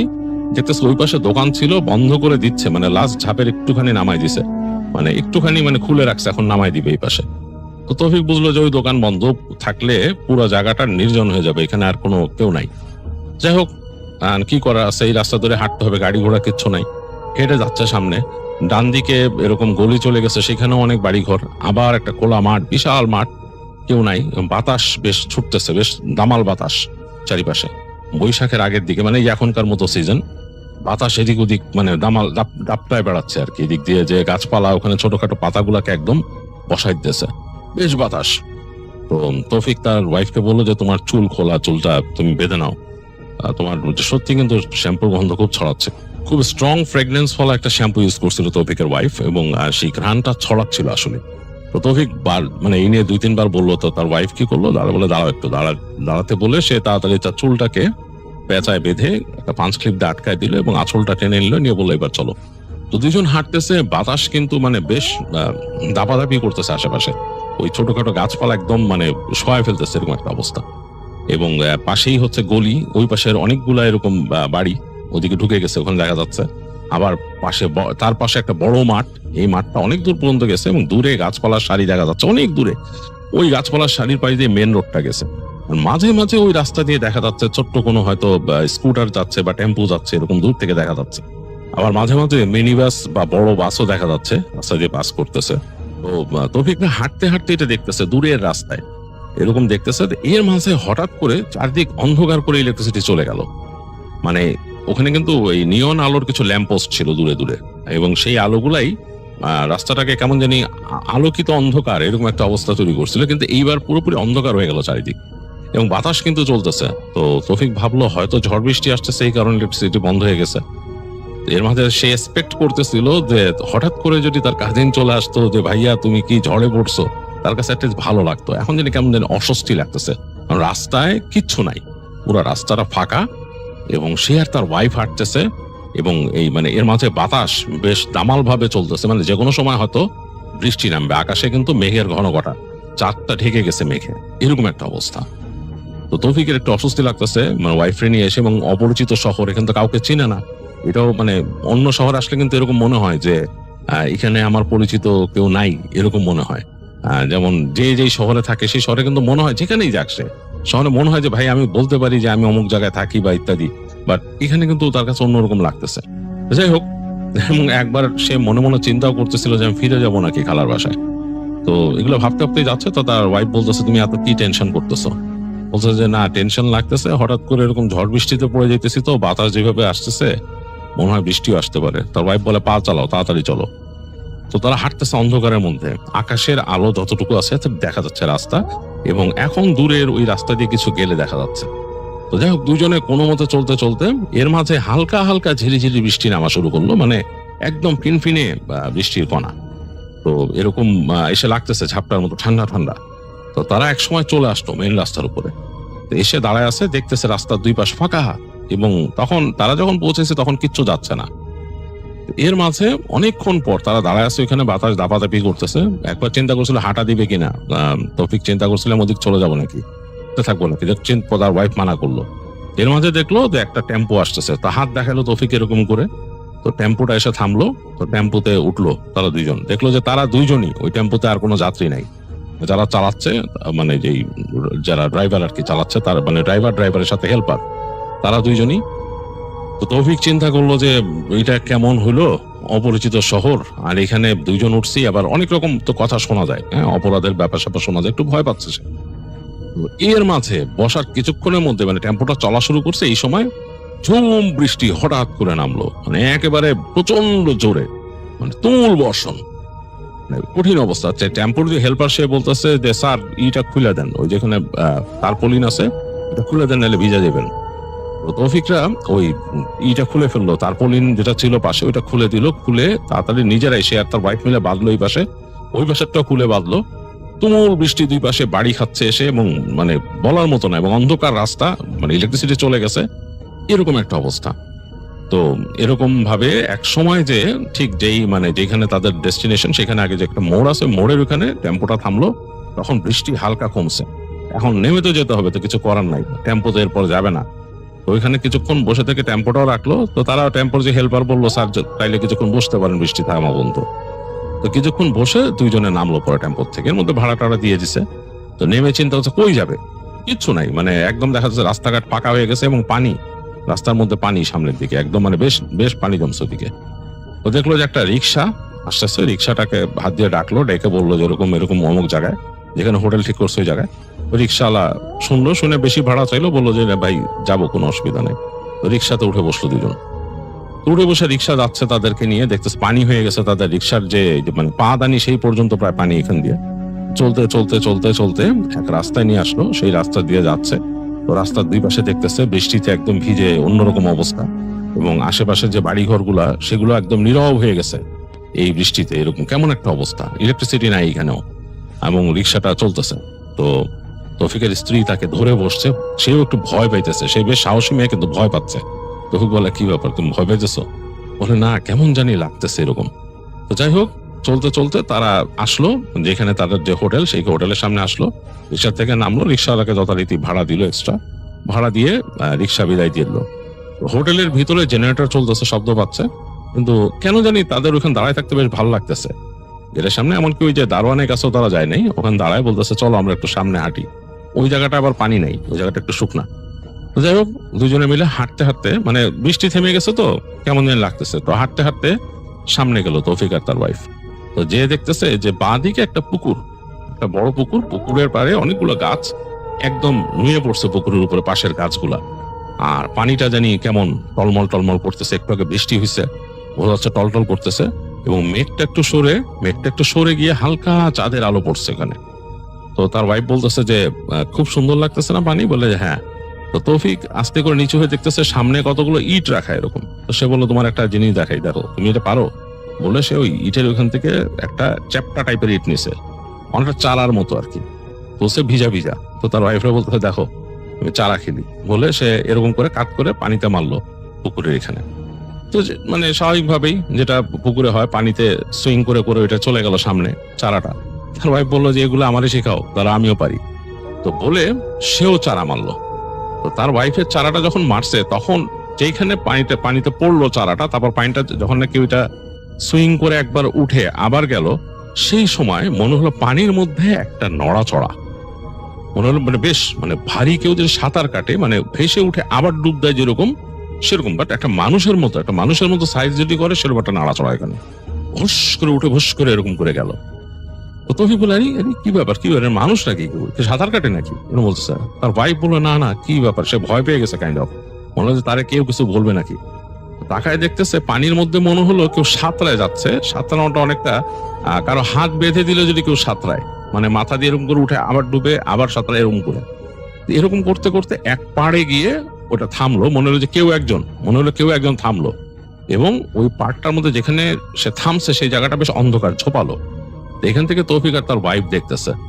তো তারপর দেখলো মনে হয় পানির মধ্যে ভুসফুস করে পাড়ে উঠলো। পাড়ে যে উঠছে, ফিরে তাকাইছে ওখান থেকে একটা অবয়বের মতো, বুঝতেছে দূর থেকে তারা একটা মানে মানে কি বলে একটা ফিগার, মানুষের ফিগারের মতো, অন্ধকার। তাকাইছে এরকম। তাকানোর পর তারা খেয়াল করলো যে অনেকটা বিড়ালের চোখ যেরকম চলে, মানে বিড়াল যেরকম তাকাইলে অন্ধকারে মানে ফট করে জ্বলে উঠে, জাস্ট লাইক দ্যাট, ওইভাবে চোখ যেটা জ্বলে উঠছে, যেটা চোখ এক জোড়া। মানে ওইটা কি, ওরা চিন্তা হচ্ছে এটা কি। তৌফিক তাড়াতাড়ি তার ওয়াইফকে বললো, চলো এখান থেকে যাই। মানে সে ওইটারে মানে পছন্দ করে নি, সে বলে চলো তাড়াতাড়ি যাই। তো হেঁটে যাচ্ছে তারা তাড়াতাড়ি। তো বাতাস কিন্তু এর মধ্যে চলতেছে, হালকা হালকা বাতাস, যেহেতু বৃষ্টির পরবর্তী। তো তারা যখন পুকুরের এলাকাটা পার করে যাচ্ছে, মানে ওই পারে যেখানে পাড়টার মধ্যে উঠছে ওই জিনিসটা, বা মানে সেই ফিগারটা, সেই জায়গাটা তারা ক্রস করে যাবে। ওই পাড়টা চিকন পাড়, ওইখান থেকে হেঁটে গেলেই কিন্তু ওই জায়গায়, ওই যে গাছপালা যেখানে ওই জিনিসটা উঠছে, ঠিক ওই জায়গাটা তাড়াতাড়ি পার হয়ে যাবে। তো পার হওয়ার সময় হঠাৎ করে বাতাস হলো, তার ওয়াইফ বলে উফ করে উঠলো। বলে মনে হলো যে আমার মানে গরম বাতাস লাগছে আমার গায়ে, মানে প্রচন্ড গরম, এবং মনে হচ্ছে আমার চুলগুলো ছিঁড়ে দিয়ে গেছে কিছু, এখনো চলতেছে এই জায়গায় মাথার এখানে। তবে বলছে, কি বলো তুমি এরকম? বলে যে আরে না, তুমি বিশ্বাস করো, অনেকটা ওই যে ফ্যাক্টরির কোনো ফ্যানের কাছে দাঁড়াইলে, বাইরে যে এক্সস্ট ফ্যানের পাশে দাঁড়াইলে যে গরম বাতাস বের হয়, সেরকম গরম বাতাস লাগছে। আর চুলটা মনে হচ্ছে একদম টান দিয়ে ছিঁড়ে দিয়ে গেছে কিছু। তাই বলে সে মাথার দিকে ধরে রাখছে। তো তৌফিক বলে, আচ্ছা তাড়াতাড়ি চলো বলে হাঁটতে হাঁটতে তারা চলে গেল তাদের হোটেল যেটা ছিল, হোটেলের গেটের কাছে। ওইখানে যে গার্ড ছিল, গার্ডকে যে বললো যে আমরা এখানে উঠছি এরকম, এই সে বলার পর তো গার্ড দরজা খুলে দিল। তারা ভিতরে গেল, ভিতরে গিয়ে লবি পার হয়ে গেল। লবিতে কোনো মানুষজন নাই এবং রিসিপশনও নাই। তো সোজা গেল তারা সিঁড়িতে গিয়ে 3 তলায় উঠে গেল। তো সিঁড়িতে মধ্যে কোনো মানুষজন আসা যাওয়া করে নাই। উপরে যখন উঠতেছে 2 তলা পার হচ্ছে, তখন দেখে ওখানেও মানুষ নাই, পুরো হোটেল ফাঁকা। যাই হোক 3 তলায় গেছে, যে দেখতেছে যে হ্যাঁ ডান দিকের যে করিডোরটা, ওখান দিয়ে গেলে মাঝামাঝি হচ্ছে তাদের রুম। তো ওখান দিয়ে হেঁটে গিয়ে মানে এই যে তাদের যে ফ্লোর যেখানে তারা থাকতেছে, এইখানেও তার কাছে মনে হচ্ছে রাতের বেলা কোনো মানুষজন নাই, একদম নীরব শান্ত। হোটেলে কিন্তু 2-1 মানুষ হাঁটা চলা করে বা ওখানকার কর্মীরা চলাফেরা করে, তো এখান থেকে কেউ নাই। তো তৌফিক মনে করতেছে যে হয়তো এমন হতে পারে যে এই বৃষ্টির রাত, এরকম সময় এমনি রাত হয়ে গেছে, মানুষজন হয়তো এখানে আসা যাওয়া করে না রাতে এত। আর সে হোটেলটাও নিচে একটু নির্জন জায়গায়। তো যাই হোক সে রুমে ঢুকলো। রুম আগের মতোই আছে, যেভাবে যে জিনিসপত্র রেখে গেছিল দুপুরবেলা সেরকম ভাবেই আছে। তো ঢোকার পর দেখতেছে যে তার ওয়াইফ ওই মাথাটা এরকমই করতেছে, সে ডলতেছে হাত দিয়ে। তো ধৈক বললো, কি হয়েছে তোমার, দেখি তো কি ব্যাপার। তো যে তার ওয়াইফের এখানে মাথার এখান থেকে আঁচলে টেনে রাখছিল, ওটা সরাই এখানে ধরে দেখলো যে আসলেই মনে হচ্ছে লাল হয়ে গেছে জায়গাটা। এবং মানে চুল যদি কেউ টেনে এক গাছে নিয়ে যায় কয়েকটা, যেরকম হয় সেরকম মনে হচ্ছে এখন লাল হয়ে রক্ত জমাট বেঁধে গেছে কয়েকটা। ও একটু অবাক হয়ে গেল যে কি ব্যাপার, এবং তারপর দেখলো তার একটু নিচে আঁচড়ের মতো এরকম, মানে এমন হচ্ছে যে কেউ একটা নখ দিয়ে এরকম আঁচড় কেটে গেছে, মানে কাঁটার মতো, মানে এরকম জোরে আঁচড় দিয়ে গেছে, বেশ খানিকটা গভীর হয়ে গেছে, মানে হালকা রক্ত জমে আছে ওইখানে। তৌফিক বললো এগুলো কেমনে কি? আরে তুমি নিজে আছড়াইছো বা কিছু একটা, ক্লিপ লাগানোর সময় হয়েছে নাকি? তখন বলে আরে বাদ দাও তো, এগুলা কিচ্ছু না, কিভাবে হয়েছে আমি জানি না, একটা গরম বাতাসের মতো লাগলো আমার। মানে সে কেমন জানি মানে রাগ করতেছে তার ওয়াইফ, মনে হলো যে বিরক্ত একদম, মানে তার মুডটাই চেঞ্জ হয়ে গেছে। রফিকের কাছে অবাক লাগলো যে ও এরকম করে না তো সাধারণত, এরকম মুড সুইং ওর হয় না। তো সে একটু অবাক হলো, দেখলো যে তার ওয়াইফ চলে গেল বাথরুমে। তো তৌফিক বসে আছে তাকায় দেখতেছে তাদের রুম থেকে তাদের যে বেডটাই পাশে, তার ওই পাশে হচ্ছে একটা জানালা, বড় জানালা, এবং ওই জানালাটা এরকম খুললে দূরে দেখা যাচ্ছে বেশ ফাঁকা জায়গা, তারপর গাছপালার বেশ উপরের অংশ দেখা যাচ্ছে, এবং তারপর সম্ভবত মানে ওইখান থেকে বেশ খানিকটা দূরেই ওই পুকুরটা, আর দূরে পাহাড়ের একটা দেখা যাচ্ছে যে ওখানে পাহাড় আছে, মানে জায়গাটা ওই দূরে এই গলি দিয়ে হয়তো একদম সোজা চলে গেলে ওই ছোট ছোট টিলার টাইপের পাহাড় আছে ওখানে। তো তৌফিক আস্তে করে উঠে গিয়ে জানলাটা এরকম স্লাইড করে খুললো, মানে ওই পাশে লকটা খুলে জানলা স্লাইড করে সরাই দিল পাশে, মানে অ্যালুমিনিয়ামের ফ্রেমের জানালা। তো জানলা সরে যাওয়ার পরে দেখলো যে এক ঝাঁক বাতাস ঢুকলো করে, বেশ দমকা হাওয়া বাইরে। তো মনে হচ্ছে আবার ঝড় বৃষ্টি হতে পারে রাতের বেলা, মানে বেশ বাতাস ঢুকলো, মানে ঘরটা ঠান্ডা হয়ে গেল, মানে এসি চালান লাগবে না সে বুঝতেছে। বেশ ভালোই লাগলো তার কাছে। পর্দাটা এই পাশে ছিল, পর্দাটা পটপট করে উঠতেছে, সেটাকে সে গুজে দিয়ে সে হেঁটে গেল এই পাশের তার মানে রুমের আরেক সাইডে, সেখানে দরজা আছে বারান্দায় যাওয়ার। তো বারান্দার দরজাটা খুললো, খোলার পর দেখলো যে ওখান দিয়ে বাতাস ঢুকতেছে, মানে একেবারে ক্রস ভেন্টিলেশন হয়ে গেছে। তখন এই জানলা দিয়ে ঢুকে এদিক দিয়ে বেরিয়েছে, মাথার কাছে একটা জানলা ছিল সেটাও সে স্লাইড করে খুলে দিল, বেশ বাতাস ঢুকতেছে রুমের মধ্যে। এবং দেখলো যে এই পাশে যে দরজাওয়ালা যে বারান্দার ওই পাশে পুরো গাছগাছালি, এই পাশে অনেক দূর পর্যন্ত গাছগাছালি, এবং দূরে দেখা যাচ্ছে টিনের ঘর আছে এখানে। মানে এই জায়গাটা kind of like a country place, মানে এরকম একটা অবস্থা, মানে গ্রামের একটা অংশ এবং গাছপালা প্রকৃতির মধ্যে। তো তার কাছে বেশ ভালোই লাগলো। বারান্দার মধ্যে সে দেখলো চেয়ার আছে এবং বৃষ্টি পড়ে ভিজে গেছে অনেকটা। তো যাই হোক, বারান্দাটা দেখলো, জানলাটা মাথার কাছেটা বন্ধ করে দিল। তারপরে একটু পরে তার ওয়াইফ বেরোলো, ওয়াইফ বেরোনোর পর দিয়ে যে ফ্রেশ হয়ে আসছে, মুখটা থমথম করতেছে। তো সে বললো যে কি ব্যাপার, তোমার এরকম অবস্থা কেন, চেহারা এরকম মানে আসছো কেন?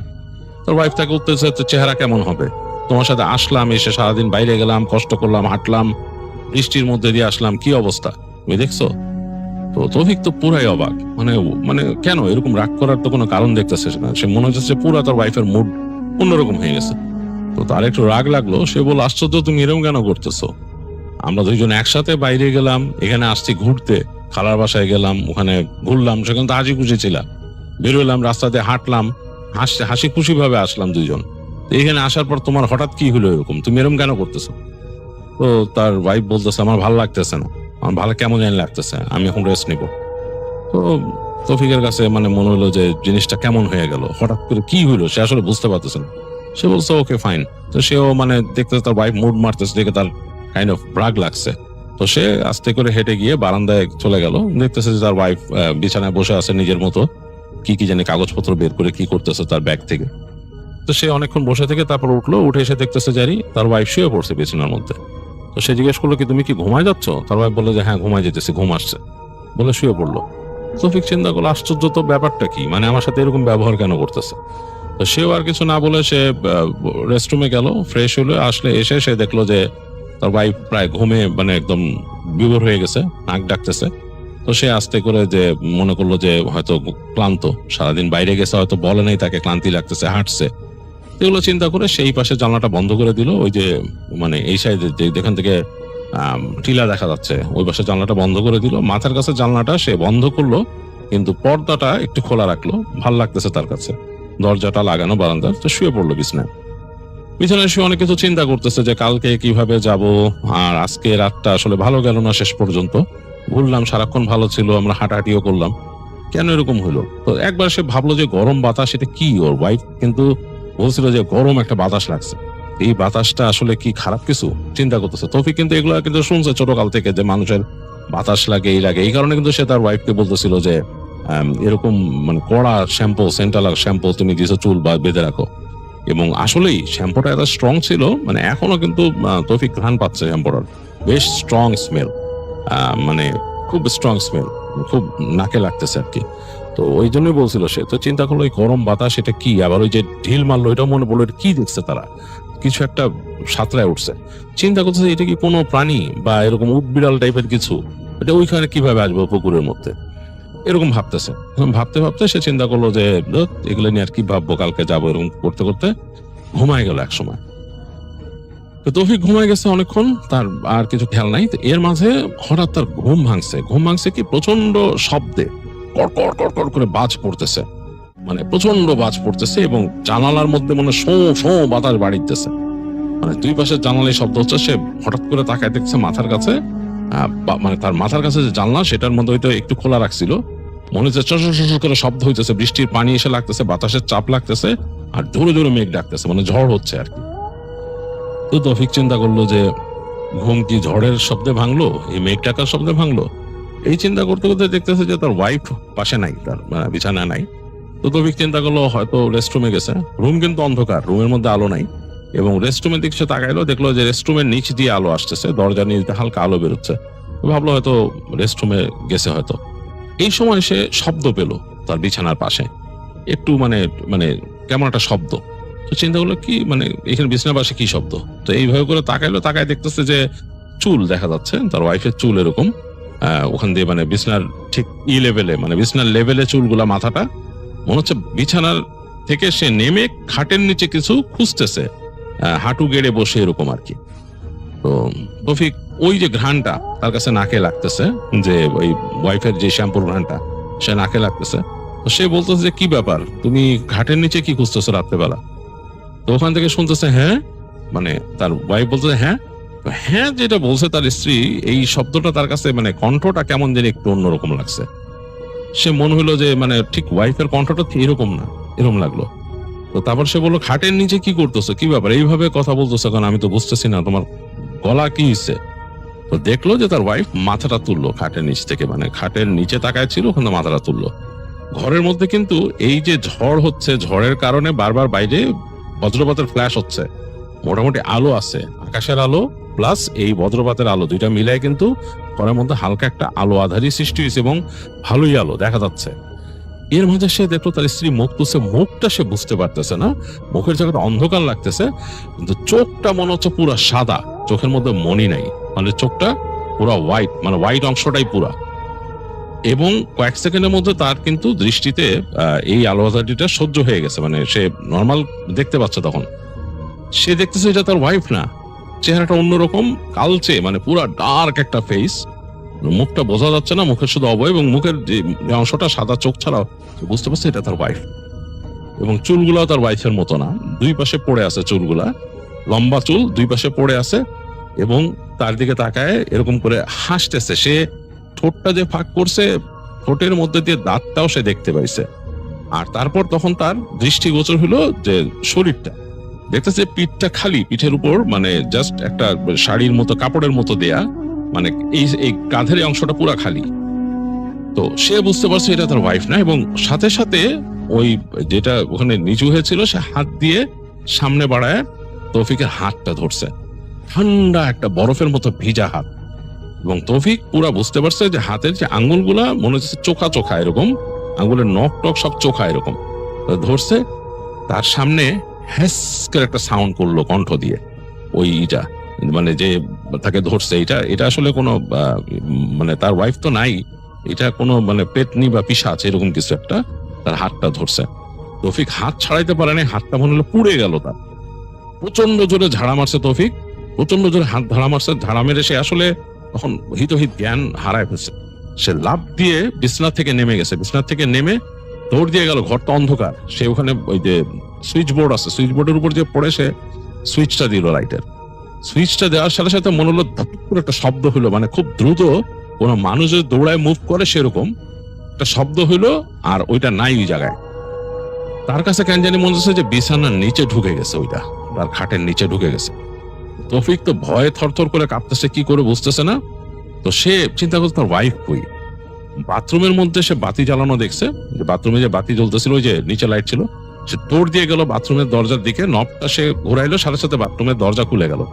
তো দরজা খোলার পর সে দেখতেছে বাথরুমের যে ইটা, মানে এই যে বাথটাব ছিল একটা কর্নারে, সে বাথটাবের মধ্যে তার ওয়াইফ পড়ে আছে, চুলগুলা ছড়ানো চারিপাশে, এবং তার কতগুলা চুল মাথার থেকে, মানে এই জায়গায় মাথার থেকে চুল ছিঁড়ে ফেলছে কয়েক গোছা টেনে, এগুলা পড়ে আছে বাথরুমের ফ্লোরের মধ্যে, এবং একটা কল ছাড়া সেটা দিয়ে পানি যাচ্ছে। তো তৌফিক তো প্রচন্ড ভয় পেয়ে গেছে, আসলে তার মানে হিতহিত জ্ঞান সে শূন্য। সে এক লাফ দিয়ে চলে গেল বাথটাবের কাছে, তার ওয়াইফকে টেনে সে ওখান থেকে তুললো, সে মানে জ্ঞান নাই তার। তো সে হাত ধরছে, হাত ধরে বুঝতেছে, গলার কাছে হাত দিয়ে দেখতেছে যে হ্যাঁ তার চলতেছে, পালস চলতেছে। বুঝলো ওয়াইফ ঠিক আছে, কিন্তু মাথায় যে চুল টেনে টেনে কেউ ছিঁড়ে ফেলছে এখান থেকে, সেটা সে দেখতেছে, চুলের গোছা পড়ে আছে কয়েক। সে টান দিয়ে তার ওয়াইফকে অনেক কষ্টে, মানে এত ওজন বেড়ে গেছে বলার মতো না, পুরা সেন্স নাই, তো পুরা সেন্সটা ছেড়ে দিচ্ছে তার ওয়াইফ। অনেক কষ্টে সে টেনে তুলে সে নিয়ে আসতেছে, সে পারতেছে না, এরকম একটা অবস্থা। তারপরে মানে একটা হালকা মানুষও যে কত ওজন হয়ে যায় সেটাই সে চিন্তা করে বুঝতে পারতেছে যে পুরো সেন্স যদি না থাকে। কোনো মতে পাজা কোল করে ওয়াইফকে তুলছে, মানে সে বাঁকা হয়ে যাচ্ছে ওজনের চোটে। তারপর সে কোনো মতে মানে হেঁটে হেঁটে বাথরুম থেকে বেরিয়েছে, বের হয়ে তার বিছানার দিকে নজর গেল।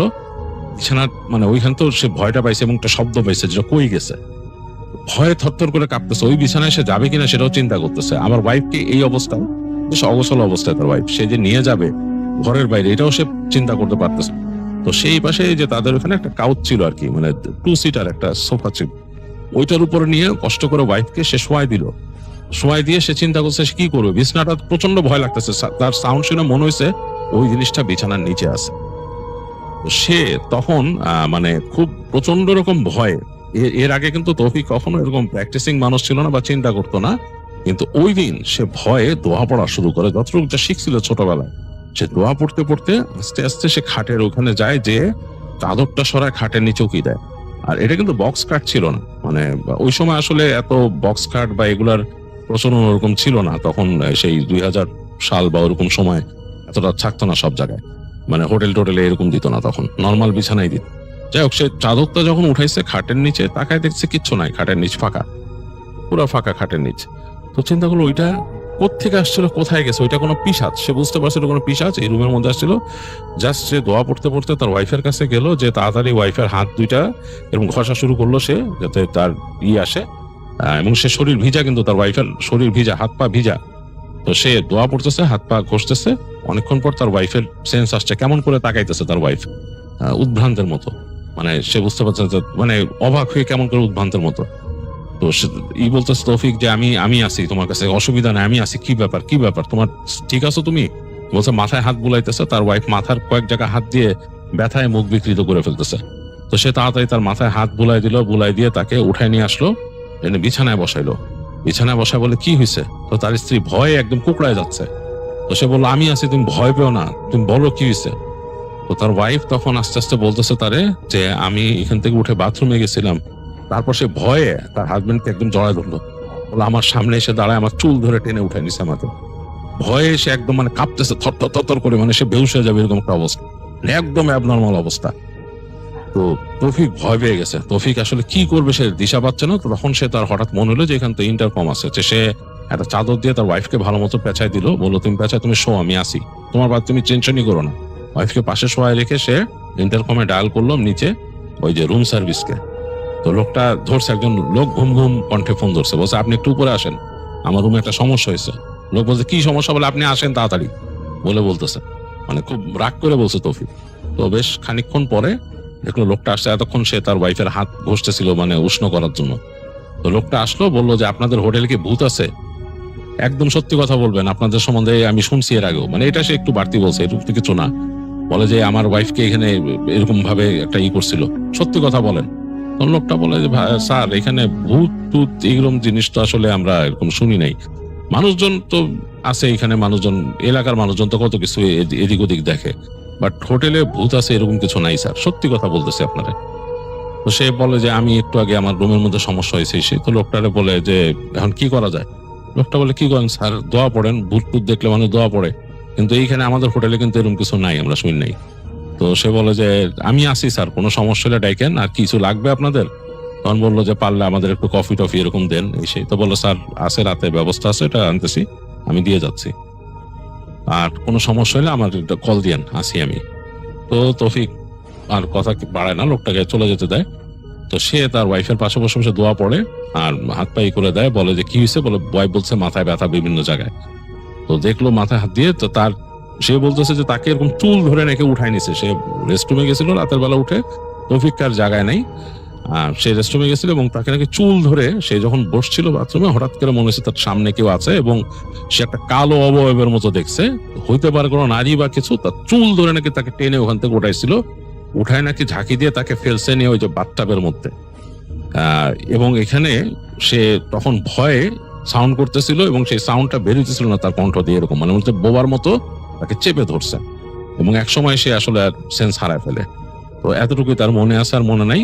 আর সে যখন নাকি বাইরের থেকে আসছিল তৌফিকের সাথে, ওই যে গরম বাতাস লাগছে সেটা কথা বললো, তারপর থেকে নাকি তার মাথার মধ্যে কেমন যেন লাগতেছিল, অকারণে রাগ লাগতেছিল, অনেক অনেক রাগ লাগতেছিল। তো সে মানে ভয়ে একেবারে তৌফিকের সাথে একদমই হয়ে গেছে। তৌফিক তারপর রাতের বেলা যখন মানে ওখানে কফির কথা বলছিল, একটু পরে কফি দিয়ে গেছে, রুম সার্ভিস দিছে। তো রুম সার্ভিস তখন লোকটা এনে বলতেছে, একটু বয়স্ক লোক কিন্তু, সে বলতেছে ম্যাডামরা দোয়া পড়ে ফু দেন, আপনি ম্যাডামরা দোয়া পড়ে ফু দেন। সে 3 কুলের কথা বললো, পড়ে ফু দেন আর সাথে থাকেন। স্যার আপনারা কোথা থেকে আসছেন, কোথায় গেছিলেন হোটেলে এসে? তো বলতেছে তখন ওই লোকটা যে আমি তো হোটেলে এসে রেখে আমার খালার বাসায় গেছিলাম। এসে বলে যে ওখান থেকে চলে আসছেন এখানে, বৃষ্টির মধ্যে অনেক সমস্যা, এখান থেকে হেঁটেই যে সামনে গেছিলেন আপনাদের এখানে একটু হোটেলের সামনে নামার পর। তখন লোকটা গম্ভীর হয়ে বললো যে জায়গাটা ভালো না স্যার, এই রাস্তার ওই দিক দিয়ে একদম সোজা গেলে এখানে পাহাড় স্যার, একদম দেখেন না গাছপালা বাড়িঘর নাই, একদম এই জানলা দিয়ে তাকালে তো দূরে দেখেন, শান্ত ওদিকে যাওয়াটা ঠিক না, রাতের বেলা গেছেন। তো তখন তৌফিক ওই হোটেলের লোকটাকে বলে যে সে কি দেখছিল ওইখানে, যে পুকুরের পাড়ে ওই একটা ঢিল মারছিল এরকম। তো তখন লোকটা বলে যে স্যার ওইখানে খারাপ জিনিস ছিল, ওইখানে এরকম পিচাস ছিল আর কি। তো তারা তো পিচাস বলে, পিচাস ছিল, ওইটাই ম্যাডামের কাছে আসছিল। আর এই পাহাড়ি এলাকার পিচাস কিন্তু ভালো না, আপনি ম্যাডাম রে এখান থেকে নিয়ে আপনি কোন একটা ভালো হুজুর টুজুর দেখান। হোটেলে তো আর কিছু করতে পারবেন না, হোটেলে তো আমাদের ওরকম নাই। আর এখানকার মসজিদ আছে, যাইতে পারেন, এই জায়গাতে আপনারা বেড়াইতে আসছেন, এখানে কি করবেন, আপনি তাড়াতাড়ি নিয়ে যান, আপনাদের এলাকায় নিয়ে যান, সেটাই ভালো, এরকম করে বুঝাইলো লোকটা।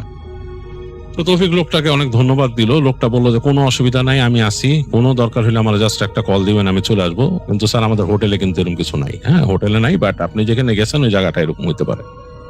তো যাই হোক রাতটা পার করলো তৌফিক, দোয়াদুরুদ পড়ে পড়ে তার স্ত্রীকে ধরে রাখলো। ভয় লাগতেছিল অনেক।